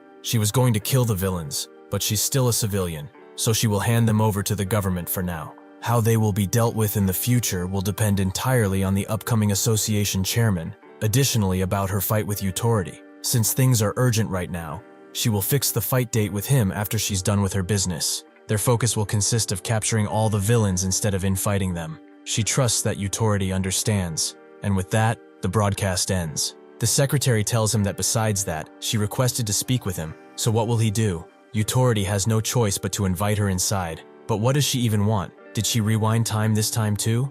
Medius isn't that surprised that he found out, but Utority tells her that it wasn't hard, since he's also a time ability user. She reveals that she cannot rewind time for herself, and Utority believes that there must be a limit to how much time she can rewind too. Perhaps it's a week, or even 10 days, because if she could rewind time forever, then she would have been able to go back to the terminus and stop it. Medius says that he's correct. In order to deal with the chaos that is their society, the world government hid what happened even after Sinka's broadcast, and she wasn't able to get the exact info at the time. As he guessed, she can turn back time by a week, meaning that she will be able to get information a week before anyone else does. Utority realizes that a week from now is almost election result day, so why is she telling him all this? Does she need to do it in order to win? Medius explains that as she exchanged countless debates with him, she realized that trying to test him out and avoiding his answers was rather futile. They are both time ability users, and she always wanted to tell someone like her about her abilities. Utority is annoyed. It seems like she's trying to build a bond or something, but he has no intention of building anything of the sort. Medius understands, but if that is so, they will see each other at the debate. Before she leaves, Utority inquires about her symbol. Why is it a capybara? He thought she was a physical type of user because of that at first. Medius's reasoning is quite simple. They are just cute. Her accomplishments brought over an area hero representative from Utority, Ajit Letio, and one from Lepus, Alter Ego. The second debate was cancelled with the agreement of all 3 candidates, and Sinka, compared to her feelings of anger when she found out about what happened, was more displeased about Medius's entire existence. On the other hand, despite the world moving, those who are quietly advancing their own goals, and those who want to create a better world in their vision, have begun to move busily. Time passed and the third debate round approached swiftly. Mute is once again the host, and with this being the last round, candidates have 60 minutes to talk. The speaker sequence will be in reverse order of their numbers, and the maximum time they can talk is 10 minutes. They may raise objections thrice this time, and when all the time is used up, the debate will end. She welcomes in the candidates, Lepus, who seems determined, Utority, who seems rather bored, and finally, the person who shocks the whole world with her appearance, Medius, who has grown significantly. Before they begin, Mute confirms that she actually is Medius, who says that she is, and only wants to start faster. With that, Mute starts the debate, and the first thing Medius does is reveal her ability of rewinding time. As they can tell, she cannot rewind herself too. So before the third debate started, she rewound time again and again to gather information. Now she has all the info she needs on their enemies and their location. If she becomes chairman, she will use that info to launch a full-on attack on the Alpha World base. In order for them to live a safe future, she will offer all of her time so that she can complete her mission successfully. That is what she has to say. Once Utority's turn begins, he immediately withdraws his candidacy and announces support for Medius. Before this debate, he called her over, and knowing that she already knows the future, did not go much into detail. Thanks to her, he felt like he drank the same cup of coffee thousands of times. Just how much has she rewound time? Medius said that he will find out during the debate, but Utority has already thought about it, and he has come to the conclusion that she's the best person to resolve this situation. He told her his plan to withdraw his candidacy and provide support, which will certainly ensure she wins since Lepus barely has any ratings. Medius knew he had something he wanted, which Utority confirmed. She already knows this, but the term of this association chairman will end as soon as the situation is resolved. So once her term is over, he wants her to not participate in the next election. Medius agreed, which surprised Utority, as he did not expect it to be so easy. Medius had no real reason to reject. So with that, Utority left her with one piece of advice, from one-time user to another. She should not make the mistake of thinking that time is on her side because she can control it more. She will find out that time is fair, to a point that even she doesn't realize. Lepus immediately jumps on Utority, asking why he is even participating if he wanted to withdraw. Utority says that he can do what he likes, and it's still his time to talk. Lepus asks why it would matter since he withdrew his candidacy, but Utority says that his withdrawal has not been processed yet, so he would like Mute to silence this rabbit, as it's his turn to talk. Lepus continues to scream at him, as she can raise objections, and she's using her time fairly. Utority has had enough, so he lets her have all his time and asks Mute to mute him, and also make it so he hears nothing, as he's quite tired of her. Lepus calls him a greedy pig and tells him to leave if that's so, but he believes that he is not greedy, as he would not withdraw his candidacy if he were. Medius reveals that she wants to leave too, as she has other more important things to do, like get more information. Mute is really confused about this entire situation. She has not seen a debate like this in a while. With that, the debate came to an end, and Medius was elected the 4th Hero Association chairman. The world government confirmed this result, and called a meeting with Medius, where she told them all the info she gathered and the future of the world government. In return, they told her that she would have their complete support, and also about Gong Yu's situation. After the exchange of the information, Gato stopped her and wondered if she was sick of hearing the same things over and over again. He probably felt like this countless times. While this is his first time saying this, she probably already heard this, but he will warn her. Staying neutral is hard to do in their world. After her talk with the world government, Medius looked for heroes, and asked them to cooperate with her on the policies she enforces. Most heroes followed her without a hitch, but Lepus was the hardest to win over. Medius gets a headache just by looking at her, as she has had this conversation too many times. Lepus says that this is their first time speaking after a while, which Medius notes she also said, but there's no way someone as strong as her did not feel that something was out of place. She will not try to convince her. She will respect her opinion, but she needs her, so she hopes that he can follow her beliefs and join the mission. Lepus was already going to do that without her even asking, so it was settled. Later at the Hero Association, Utority congratulates her for the title, but seeing her expression, she probably failed to convince that stupid rabbit. Medius says that she's a woman, or principal at least, but Utority only cared about ending this quickly. If she needs advice on how to hold a speech, she can ask him anytime. Thus came Medius's first speech as chairman, where she explains that she has gathered them to decide the 3rd generation of Equality members before their mission. Her choices are as follows. Harfagar is first, then Mianji, Alter Ego, and finally Lepus. Their leader will be none other than Utority, who does not seem to be a part of this plan and is quite puzzled. The heroes naturally became restless at Medius's selection of Equality members, as that's not at all what they expected. They certainly didn't expect her to make Utority the leader, but she also invites him for some talk after this speech is over. Just as they promised, they go to the back room. Utority immediately says that he was wondering what she was hiding. Perhaps this was it. Medius explains that she's not trying to hide it. She would have given him a straight answer had he actually asked. Utority laughs in her face and explains that he has no intention of joining Equality. There's nothing more tiring than working with people he does not particularly like. Medius says that this is why she's making him the leader. If he becomes a member of Equality and does what is needed of him, he will be able to secure a position to win the next election. Utority doesn't feel like it's enough. Even without doing that, he will be the winner of the next election anyhow, as that rabbit has no leadership skills. Medius asks why he's so sure, as Lepus will be participating in this mission as an Equality member. If she makes a huge contribution, then she will become a real threat to the next election. Unlike this time, Utority doesn't believe she will be able to achieve anything, but Medius also throws in the fact that someone perhaps even more unpredictable than her might be joining the next election.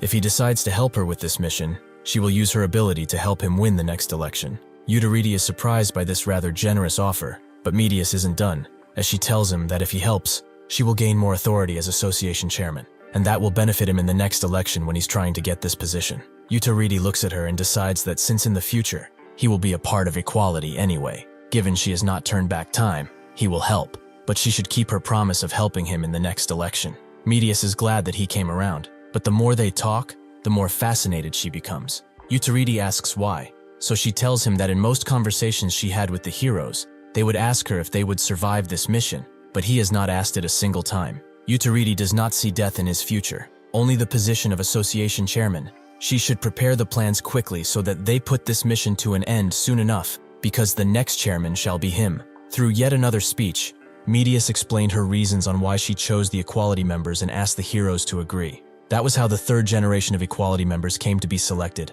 Medius called this mission obliteration, and in order to fight against the Hero Association, which has moved rapidly, Sinka delivered even more invitations throughout the world. Unfortunately for her, Medius already knew who accepted her invitations, so she dispatched heroes to them before they even got the invitation, and subdued many of them. This led to a very low number of people joining her, which seemed to annoy her. A bunch of people came up to her, all wondering why they are categorized as the third floor rank. Among them are Terra and Sorore, both physical types, Nudius, a special type, and Achila, another special type. Barus, a physical type, asks where Huang is, so Sinka answers all of their questions. If they perform well in this war, she will raise their ranks, and if she accomplishes something huge, she will even reward them. Also, Guang is training separately right now, so they won't be able to see him. In the dead of night, gigantic balls of fire appear in the skies above Sinka's hideout, which dye the sky in their glow. This was all done by Mianji, who is glad to be a part of this operation. Kainis tells Sinka about the fireballs, but she has eyes too, so she opens a gigantic portal, which threatens to dismiss Mianji's strike. Fortunately, Karfagar appears and uses Arabesque to completely annihilate her portal and force the fireballs to strike straight down. Yutariti is quite mad. If Lipus had summoned a meteor on top of those firewalls, the damage would have been amplified threefold, but she would not do it. Lipus is tired of telling him that if she did that, it would cause too much damage, and perhaps even hurt their allies. Yutariti doesn't care. If they die from that, they shouldn't even be heroes, but Lipus tells him that he should be the one to quit. Alter Ego tells them to stop fighting. They should go to the coordinates that the association leader told them about in the first place. Yutariti agrees, and asks if everyone is ready. It's about time they destroyed these cancerous cells hanging on humanity. Besides forming the new equality, Medius also formed an advisory committee. The members are Mute, who is in charge of security since she can create a space that isolates sounds, meaning that nobody can eavesdrop. Next is Prof, who is in charge of guarding, a countermeasure against any and all assassination attempts on Medius. Last is Idiopia, a special type, and more commonly known as the Genius Mechanical Engineer. He is in charge of communication, as he can create devices used to pass down orders. This advisory committee had a meeting and came to the conclusion that if they don't have information on where Sinka is trying to go, they cannot make moves. Mute is puzzled by the fact that they managed to achieve an EMP attack on Ruculus. Idiopia thinks that there was an outsider, but Medius says that they will get that information after they kill Sinka.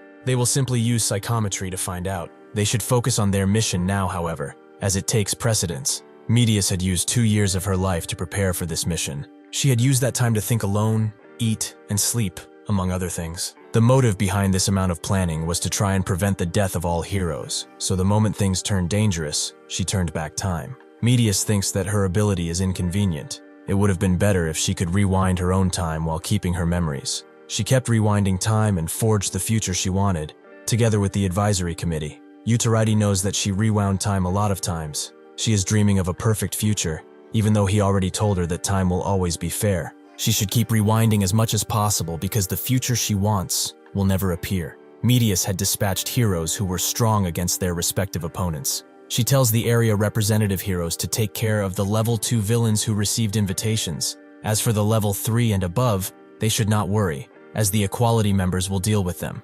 Censura is a special type, and her special ability is censorship. She thinks the world needs to have a healthy mindset, so for anything she deems indecent, she will take pictures of them and lock them in the pictures. That's why she can't help but scream at Lupus, because of how vulgar she is. Lupus thought Medius was supposed to put them against enemies they have an advantage over, but this woman is a terrible match for her. She tries to cover up with a bunny hoodie to please Censura, but it's not enough. Lupus asked what the standard is, but unfortunately for her, the standard would change depending on how she feels in different situations. Censura thinks that she has the body of something that must be censored, Why does she wear those kinds of clothes everywhere she goes? Does she like to show off? Lepus becomes enraged and smacks her down with a carrot, as this is just what she likes to do because she likes rabbits. She immediately calls Medius and asks what this matchup even was. She put her in this disadvantageous situation where she could have died. Medius tells her to stop whining, as she is an equality member who dealt with a level 3 villain.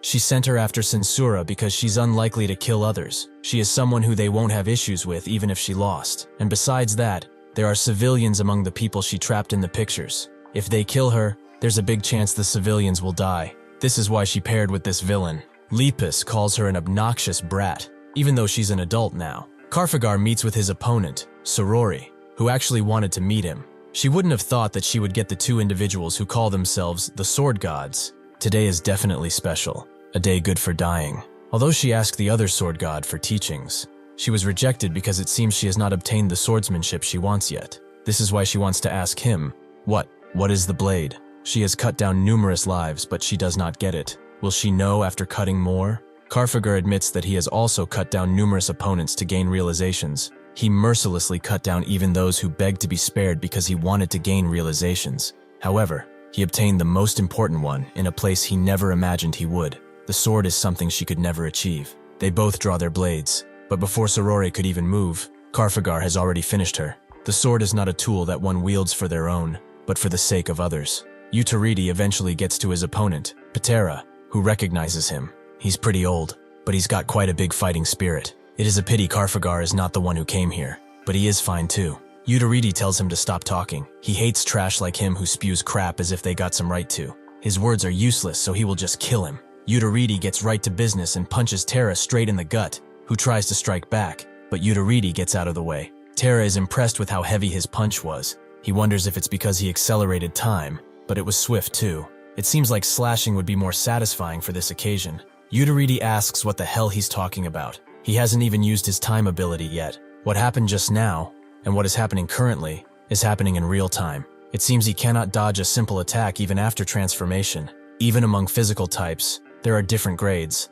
and it seems that he's on the lower end. If he uses his time ability now, it will be the end. Patera tries to tell him to wait, but Utaridi has no time for weaklings, and with a 4 times acceleration completely annihilates Patera. Did he really think he would just let him get up and counterattack? The third generation of equality was able to defeat the third floor's criminals without issues, proving Medius's planning. As Lepus looks at her target, she suddenly gets spooked by Utaridi, who is standing right behind her. He knew that she would do something like this. Why is she not killing that woman and instead dragging her along? She will dispel her barrier so that he can go ahead and do her job. Lepus obviously refuses, so Utaridi decides to just blast away the whole barrier. Lepus tells him to try it, but Medius tells them to calm down, and tells Utaridi about the civilian stuck in the camera. Utaridi asks what if she somehow escapes, but Medius assures him that this woman won't be a threat. She wasn't in the countless futures she experienced already. He asks if she will die in a week, but Medius has not seen that far, as she's not seeing the future in days currently, but in hours. Utaridi is surprised by this, and asks what kind of future she's drawing. After drawing the big picture, even if there are some parts that are wrong, she must draw it quickly to complete it. If she draws it bit by bit, erasing every time something is wrong, when will she finish drawing? Medius doesn't care. Even if it takes a long time, she will not let anyone die. Utaridi tells her that there is no perfect future. She should not try to take everything on, as it's inevitable that heroes will die. Medius just wants to do the very best until that happens, which Utaridi obeys since she's chairman, but he wants her to go see the future 1 week from now. Then they will decide if this woman dies or not. Medius does just that and sees everything that will happen, including death, surprises, and a familiar red flash. She tells Utaridi that the woman will not affect their plans. She will stay imprisoned after going to prison. Utaridi is satisfied with that, and asks the next big question on everyone's mind. Did they win the war? She explains that victory is plausible, but if they continue at this rate, a few heroes will die. Utaridi says that it can't be helped, but Medius wants to at least try, even if she has to use up all her time. Utaridi sighs and tells her to at least save some time for his election. Lepus asks what he means, but he tells her to shut it, as they are moving forwards. Prof asks if they will win, but since victory looks promising, all they need to do is reduce hero casualties. Everyone agrees on it. However, Medius has found something strange. At the moment when the Alpha World villains that are in combat get wiped out, Stiffness, Terrapir, Ahura, Sinka, and Huang are nowhere to be found. This means that only half of the villains are participating in this war. So, Yutariti had some right. Media suggests they make a little more progress, as she will need time to take a look further into the future. Using her instructions, the heroes easily got rid of the villains, but Cinca was preparing something special, a group of executors. They all must have felt that abnormality in the flow of time. It seems that Medius thinks that time is on her side, but they will show her that it's on theirs. Everyone agrees, all of them reacting to this differently, but it doesn't matter, as they all have the same job to complete. Hassan is glad to finally be done with the subjugations, but Oceania's representative hero, Pocket, is surprised that things went so smoothly for them. She asks if he really doesn't want her to do anything, which he confirms. She shouldn't use her ability if possible, as it will be hard for him to see her use it. Anyway, B2 criminals really were far too easy. Pocket presumes that the B3 and B4 criminals are being handled by equality, which he confirms. They will probably be only handling B2 criminals. Unfortunately for him, that's not the case, as Baruch shows up, saying that it's really nice to meet them. There is a villain website hidden in the web known as Tragedy, where bounties of heroes are placed. Baruch is the most renowned bounty hunter there, and that's why Pocket is scared now, combined with the fact that he's a B4 criminal. Hassan tells her to relax. They have Medius on their side. She probably had her reasons to allow this meeting. His hammer can take out any criminals after all, even from B4 if need be. They just have to work together. If they take off his hat, it's game over for him when he reaches the crown of his head. Barris guesses he's the one who can seal abilities by striking a person in the crown of their head. The bounty for a representative hero is actually quite good. At least he remembers it to be so. Anyway, he has a question he always wanted to ask when he met him. How does his ability work if he has two swirls in his head? Hassan doesn't get how that is even remotely related to his ability, but Baruch thought that having two swirls meant he has two crowns in his head, which means he will have to strike him twice, right? Hassan asks if he really doesn't know. Humans only have one crown in their head. Baruch didn't know that, but is also curious about bald people, and if they even have crowns. Hassan explains that everyone has a crown in their head no matter their hair, and for bald people, he can actually see the center of their head clearly, making them his favorite targets. Baruch understands. It seems that he has gained some new information. Hassan also tells him that before laughing at bald people, he should go and check himself too. Having two swirls in the hair is an early symptom of hair loss. Baruch looks at him for 1 second, before announcing that he will kill him in the most painful way imaginable. Hassan asks why, but it's because he has given out information that was not necessary. He has humiliated him, and that's reason enough. Hassan tells Pocket to get ready, who immediately begins transforming, which grosses Hassan out as usual. Pocket is a physical type, and her ability is to transform into a kangaroo.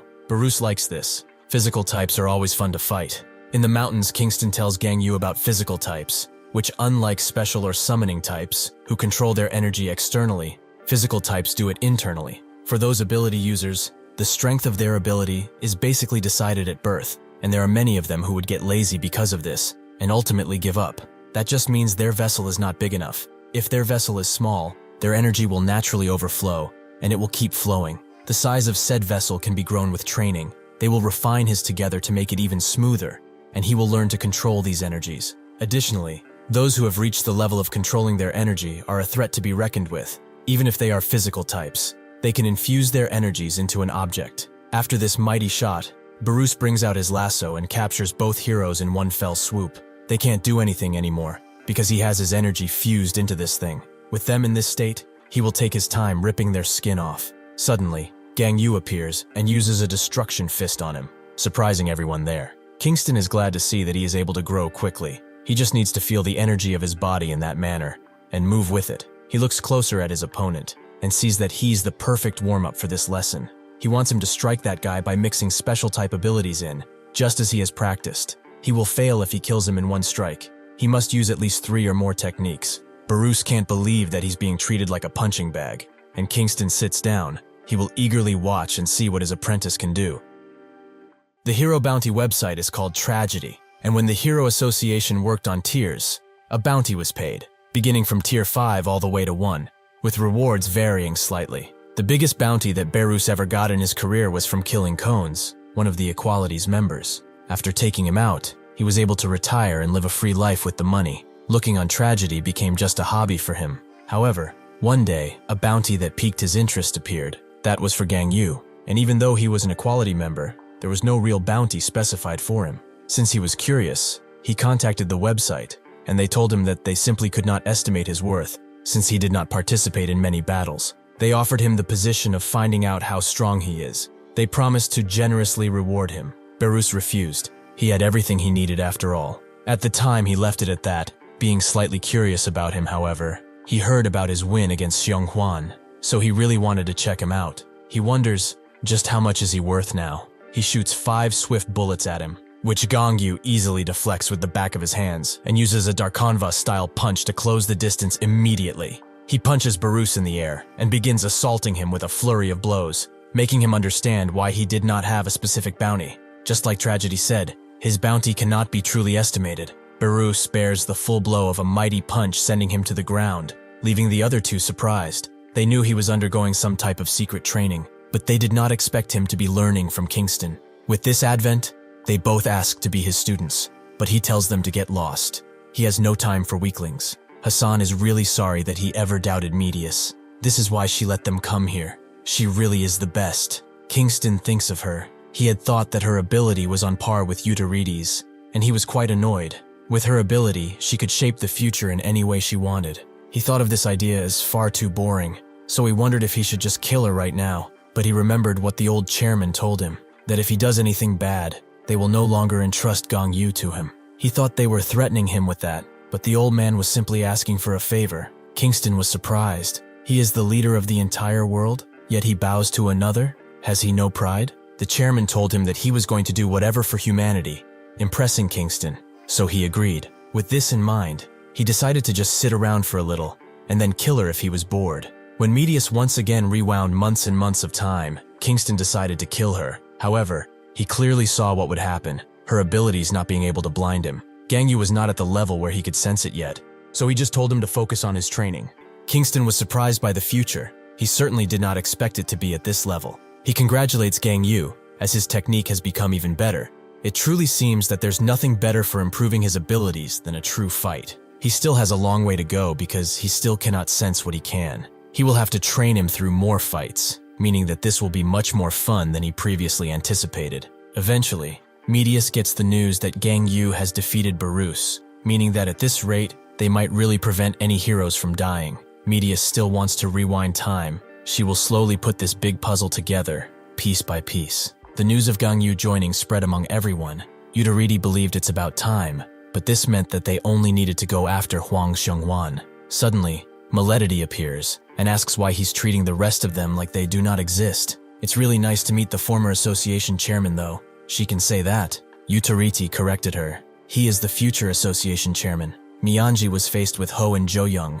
They're both glad to meet her again, and promise to send her to where her master is. Lepus is confronted by a Swede and Pequenu, who just asks not to be killed. But Lepus assures her that nobody is dying today. Alter Ego is met with Vidi and the maid. They describe him as number 4, which he detests, as he has a name. Jin finally meets with Amir. She really wanted to meet him, and since they are both swordsmen, greetings are not needed. Gang Yu is faced with 2 opponents, Canis and Gato, with their lashes having been taken off. Kingston tells them to wait, so he can talk with his pupil, but at first they don't want to. Kingston gets serious, and tells them to wait, and it's because he said so. He tells Gang Yu to fight these guys slower. They are amazing for training.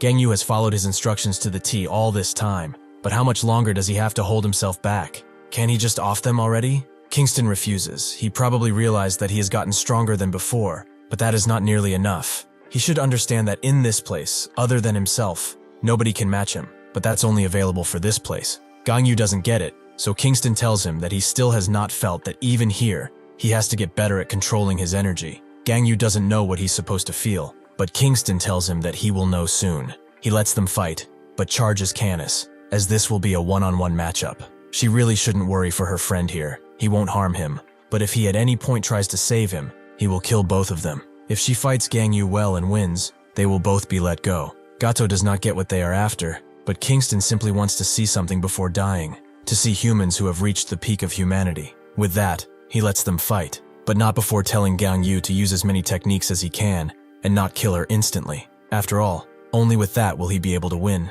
Sinka looks outside, and Huang asks if Gang Yu really is here. She confirms as such, and he is glad to finally meet him after such a long time. The others probably feel this too. Both sides believe that they are going to win no matter what, but that is a story for another day.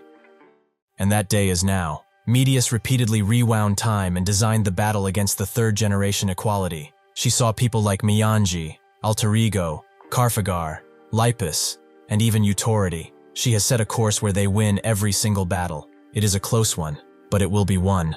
At the table, Medius notes that Gang Yu is currently in battle with Canis and Gato. The mystery is nowhere to be seen. Perhaps the strategy is to appear after draining their stamina. Medius notes that she will have to design a future where the hero's stamina is consumed as little as possible. She will have to turn back time further. Gang Yu's battle is already going okay, so there is no need to worry about him. He unleashes a Soulstorm barrage on Gato, but seeing that she is being defeated, she begins to transform fully too, and blocks and deflects all of his strikes, becoming a full-on animal, just like Canis. Kingston expected as much. Neither he nor that girl is human. It is his first time seeing animals possess such special abilities. This guy is a dog, and she must be a cat, right? It seems that Sinka really picked up some strange things. Gang Yu doesn't care, however, and unleashes a Dark Nova strike, which completely misses. He admits she is good at slipping away, but he uses another technique, the Infinite Black Thunder, to seal Gato in a cube of darkness. Kingston is amused. He's trying to trap her in the darkness and blow her away. It is a decent idea, however, and he refuses to acknowledge that cats are freer and more fearless in the darkness. Because of this, Gato slips away from the cube and strikes, unleashing a deadly, extremely sharp strike on Gang Yu's chest. Steam exudes out of his body, but it's because he has defended it, and he is getting increasingly more annoyed. Kingston sees his emotions overriding his thoughts and tells him to calm down.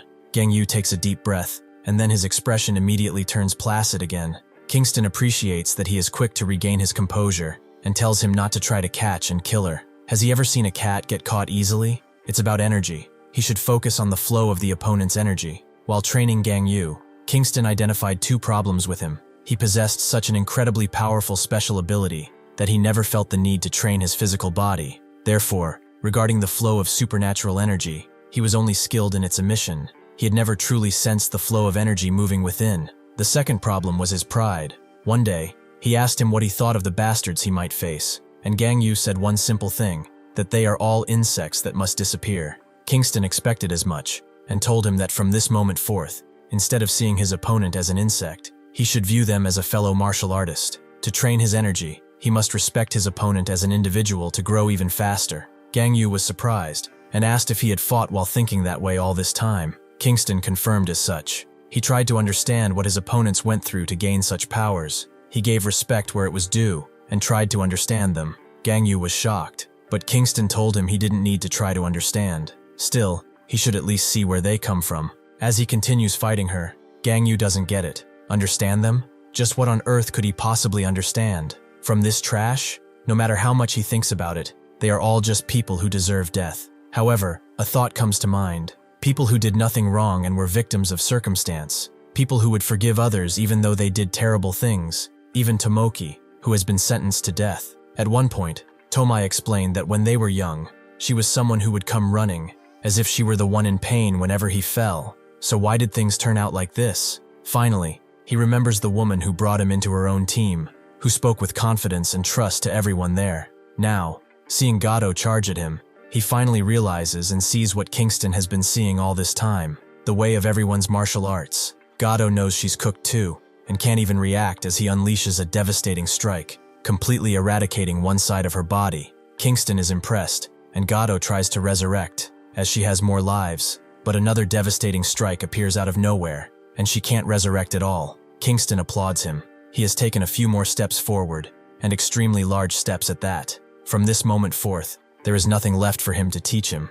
Gang Yu keeps blasting Gato, who wonders why she keeps dying and not resurrecting, or perhaps she is. Seeing that she is being overrun, she unleashes the full brunt of her power, using up some of her lives to completely eradicate the area they were standing on, and they both land down pretty easily. Gato looks at him with a confused expression. That attack just now took away 3 of her lives, and now she only has 5 left. In that moment, Gato felt from Gang Yu the same fear that Kingston, the predator, could instill. She wonders what on earth happened to him to transform so much. Gang Yu tells Kingston to release Canis, as that's enough for now. He gets up and shoots Canis away from the battle like a mangy mutt as he arrives next to Gato. Gang Yu, speaking with absolute confidence, wants to know one thing before he kills them. Why do they follow that crazy woman to such an extent? Gato is immediately annoyed that he called her crazy, but Kanis tells her to calm down and asks why he's so curious. Gang Yu, looking completely apathetic, notes that he could call it a change of heart.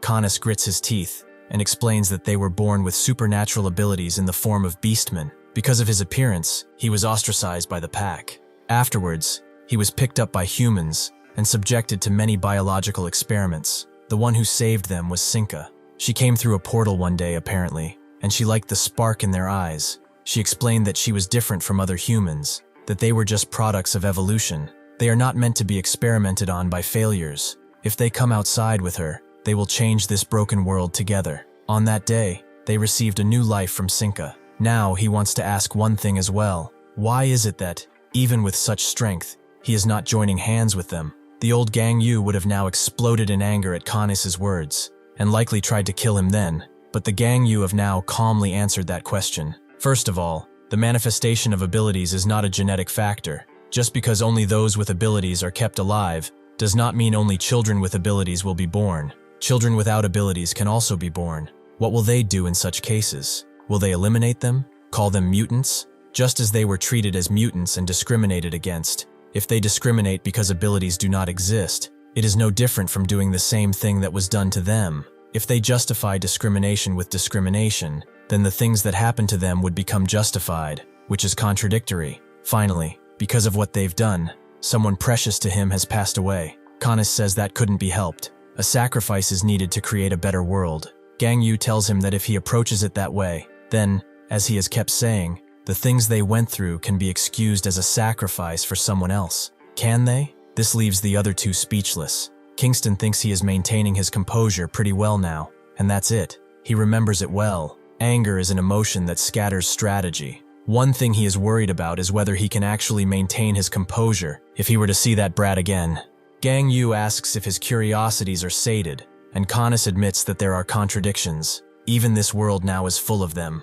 That is why they will follow Sinka. Gang Yu understands if it is so, then he shall begin their execution. Kanis looks at Gato and tells her to look for an opening and run away. She must leave and get to Sinka. Before he can finish, however, Gang Yu unleashes a devastating punch, and then a few more right into him. Gato tries to intervene, but Gang Yu just makes her join in his flurry of punches, and begins to completely eradicate them. Kingston is honestly impressed. This is truly magnificent. If it is Gang Yu, if it's really him, then he might be able to make him feel those emotions from that fight once again. Utority is having a strange experience as he keeps looking at his watch. His opponent is confused. Is he not going to fight? What is he doing? Just staring at his watch the entire time. Utority tells her to wait just a moment, and to call him the future association president. She is a little confused. He is going to die here after all. So what does he mean by future? Utority tells her to be quiet, and stares at his watch. The watch turned 30 times, or was it 40? It just turned one more time now as well. His opponent is a little ticked off, as they are just standing here when they could just be fighting it out. Utority stares at the sky, as things have become quite interesting. Have they not? His opponent gets up, indeed calling him the future association president, and notes that she is going to attack first. Utority tells her to do as she pleases. Her first attack will be summoning a shamanistic snake using summoning magic, right? His opponent, who has been pitifully aloof and girlish until this point, turns serious and asks how he knows about that. Utority smiles, as expected. The position of future association president will be his. Maledity is a special type of summoner. Through human sacrifice, she can create totems containing various one-time spells, along with summons. They are known as the Covenants of Capacocha. Calling herself the prophet of the sun god, she grew powerful by sacrificing numerous followers, but was later imprisoned in Ruculus by Ryosa. Ever since Ryosa became the association president,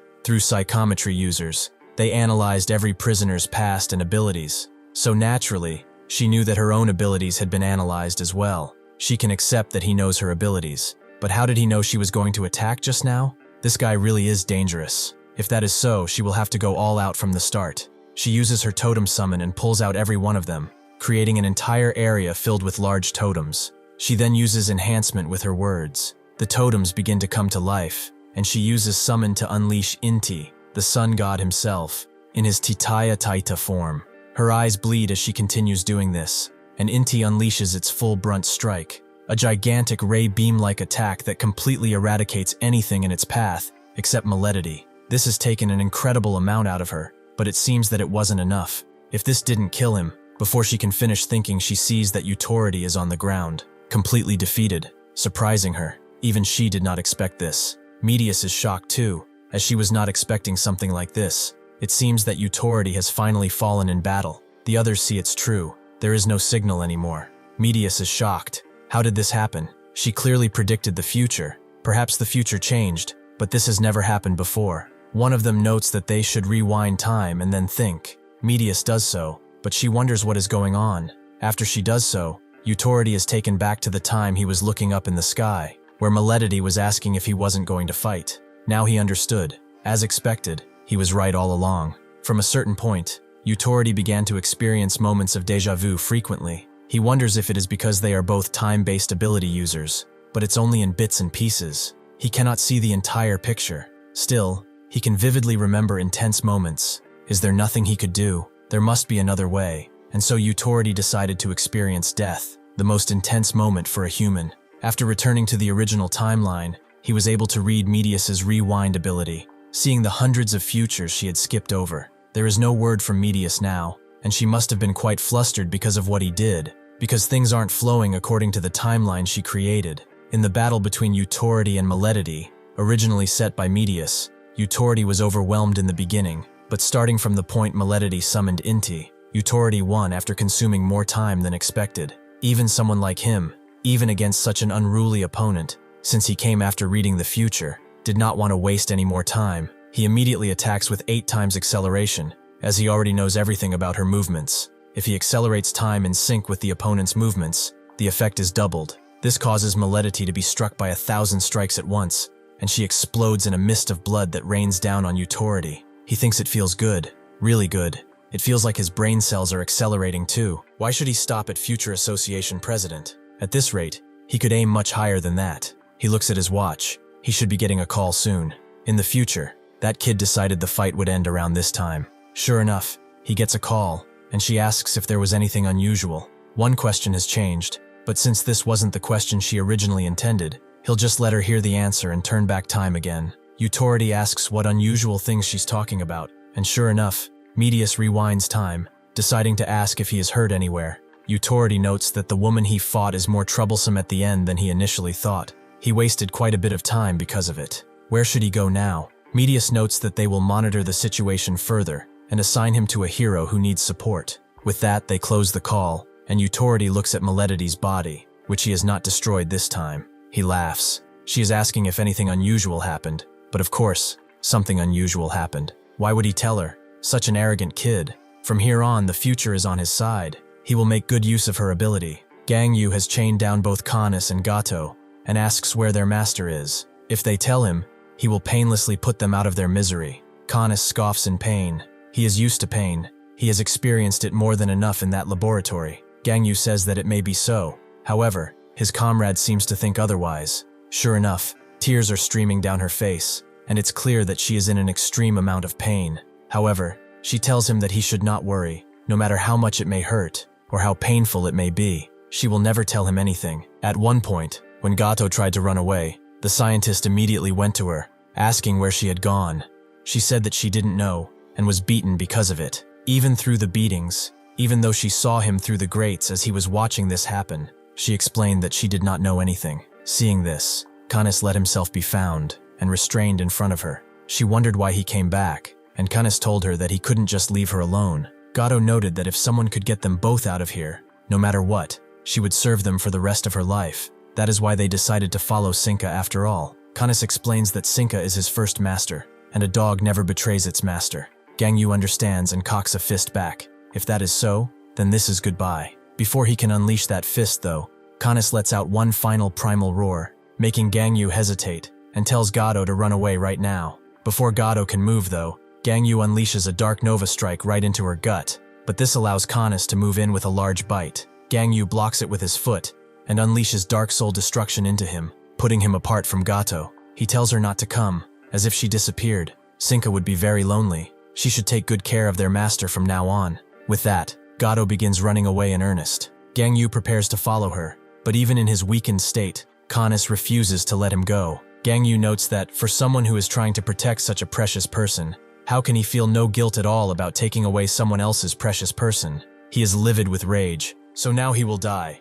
After a few blasts, Canis is pretty much dealt with, and Gang Yu looks at him with a complete state of apathy. Kingston arrives, noting that one of them got away. Still, he did pretty well. An opponent with the obsession to protect others can be quite a nuisance to deal with, even for him. He did well enough, however. They can just kill the cat next time. Now who shall they go fight next? Does he have an opponent in mind? Gang Yu does. Sinka herself feels the loss of her connection to Canis and begins crying, making the others wonder if she's lost her mind after having not gone outside for long. However, Sinka's tears become indignation. She tells him to just wait, as the preparations are almost complete. She will definitely create the world he wanted to see. Lipus continues her strikes against her opponent. Azuedi continues blocking her strikes. She thinks that, even if she were to put Azuedi aside, the boy's ability is what really bothers her, as he hasn't done anything up until now. What was Medius thinking? Medius herself notes that it seems Eutorides' side has returned to the planned future, but the others wonder how he really died. He is a man who was once even the association president in that era. Maybe he's gotten old. Medius notes that this has never happened before. She is not sure where the variable showed itself. Perhaps it's a powerful ability affecting that timeline. She will pay attention to Lipus then. The others wonder why, as they see Lipus as a pacifist who doesn't hold back her strength. Wouldn't it be wiser to watch Gang Yu instead? Medius explains that perhaps Gang Yu is keeping his meeting with Huang in mind. He seems to be controlling his power more than he did during the prison battle. They will focus on the outcome of Lipus's fight. Azuede keeps blocking her strikes, but Pequeño, in his fear, begins to shake uncontrollably. Medius explains that for the first time, she is going to kill someone. Lipus summons binding dolls, which begin to try to penetrate Azuede's shield, but he tells her to stop playing around. She really thinks he can be defeated with something like this, and she should put some effort into her attacks. The reason Lipus's attacks were not lethal was partly that she is a pacifist, but more importantly, it was because of Pequeño's ability. He is in a special class. He is the child who calls upon death. If there was one thing that made him different from the other children, it was that even if he were to see a dead rat on the ground, he would immediately cover his mouth and throw up. He was someone who was exceptionally afraid of death. The catalyst that made Pequeño gain his ability was his grandmother's funeral. He watched his grandmother's cremation with his parents, seeing her burned and then turned into ash. It seemed to have awakened something in him. His mother wondered if he was okay, but his father thought he had to think about death at his age. In his 3rd year of middle school, he is not a small child anymore, is he? That has to be one of the most callous things ever said. Naturally, Pequeño grew traumatized from this. Who would have expected his grandmother, who was always so kind to him, to be placed so pitifully inside that small urn? Will that happen to him when he dies? Naturally, he was scared, and because of that night he awakened. Besides that, he emanated an aura that was an aura of death, which killed his parents on the spot. Due to the death of his parents, his power went out of control even further, and everyone in the city died because of his power. Afterwards, Hub put an end to this horrific situation and ability that releases a deadly aura from the mouth upon contact when experiencing extreme fear. After being imprisoned, Pequeño received intensive psychological and mental treatment. That is why Lipus is trying to reason with him. She tells him now to get out of there and go behind her. He was forced to join Alpha World, wasn't he? There's no way a coward like him would participate in such a terrifying plan. Pequeño agrees that he followed because he had nowhere else to go. Sinka, Azuede, and everyone else were kind to him, so he couldn't betray them. Lipus says that, of course, they're kind because they can't let his ability manifest. He should hurry up and join them over here. However, Pequeño refuses. If he gets caught, eventually he will be executed, and he is scared of dying. His mother told him not to follow strange people, and she is pretty weird. Lipus tells him she is not a weirdo at all, but it must be noted that she has a lot of nerve to say that while wearing those clothes. Lipus summons a gigantic rabbit and explains that she is just someone who likes rabbits, that's all. Azuede scoffs. This woman is using nothing but useless magic. The ability that Azuede wants to steal from Lipus is naturally the meteor summoning. When making physical contact, he can just steal the most recently used magic. When killing an opponent, he can choose and steal any magic he wishes. Therefore, to take away Lipus's meteor, he must either create a way for her to use it, or simply kill her. If he thought to do that, he must sacrifice his pawn. He apologizes to Pequeño, as he is going to need to step it up a bit. Unbeknownst to Lipus, something happens inside of that barrier, but she continues to strike it with that large bunny. Suddenly, the bunny is torn to shreds as Pequeno begins to unleash the full brunt of his berserk ability. Azuete is holding himself up with a shield and explains that he obtained magic from Maledity, something that summons plants that could cause hallucinations. Right now, what Pequeno sees is probably different from what they see. Perhaps he is in a valley of death, a place he fears most. Lipus holds herself steady with a shield, but she wonders what Azuete did. The scale of the rampage is not just at the level of the 3rd basement floor. It's almost at the level of the 4th or 5th basement floor at least. She wonders what she should do. How can she handle this? At times like these, what would a teacher have done? She remembers her teacher, their first meeting, when her mother called upon him to teach her daughter how to summon magic, which she insisted upon. Lipus immediately called him Beardy and noted that he was someone who was making a living off their family sponsorship, so she wanted to be taught. That was not a request. It was an order to accept her as his apprentice. Lipus is the only daughter of the chairman of Rabbit Enterprise, one of the world's top 100 companies. The company's original name was Kletter, but the doting chairman changed it to Rabbit due to one of Lipus's tantrums. She was a tomboyish young lady, through and through, which is why she was talking to Mago that way. He, however, found it endearing and asked why she wished to become so strong. She explained that she watched an anime recently, and the heroes in it looked really cool. Mago asked what kind of thing she was going to summon, and Lipus immediately wanted to show him, but her mother hesitated, noting that they would do it somewhere else. They went outside, and Mago became naturally concerned as Lipus summoned a meteor. Aside from the fact that the meteor was shaped like a carrot, it wasn't something a child should be able to summon. She was a child with frightening talent. If this child strays onto the wrong path, it will bring about a great disaster to the world. He wasn't planning on taking any apprentices, but he accepted her proposition, and Lipus immediately thanked him. Mago added that he can't accept her as an apprentice if she does not know how to be polite. Lipus, however, promised she would be the most polite human being he would ever see. Afterwards, Mago taught Lipus various summoning magics except for Meteor. Naturally, she became annoyed and asked when. Mago told her to speak politely, as they promised, but Lipus was done. Even if she spoke politely, he still wouldn't teach her Meteor. Mago told her that he wouldn't do it right now. He would teach her Meteor once she became an adult. Until then, she must never use Meteor. Absolutely never. Lipus understood. Even though she was an arrogant rich girl, she was also a pretty, kind-hearted child, so she listened to Mago and did not use Meteor. Time passed until she became 20. She was an adult now, so she wondered if she shouldn't start learning Meteor soon. Mago wondered if it really had been that long. No wonder her parents were consulting him about her fashion choices. Lipus noted that she can handle almost every summoning magic right now, but Mago told her that now, they should start preparing, not to use Meteor, but for something far more important than that, to become a hero. He wanted her to become his sidekick. Lipus immediately disagreed, as she just wanted to cast Meteor, a grand and massive meteor. Mago, however, knew how to sweeten the deal. The association will officially make a uniform for her, and even if she dresses to her taste, she can still call it a uniform, and her parents won't be able to say anything about it. Thus, Mago took Lipus as a sidekick, and they went on several missions together.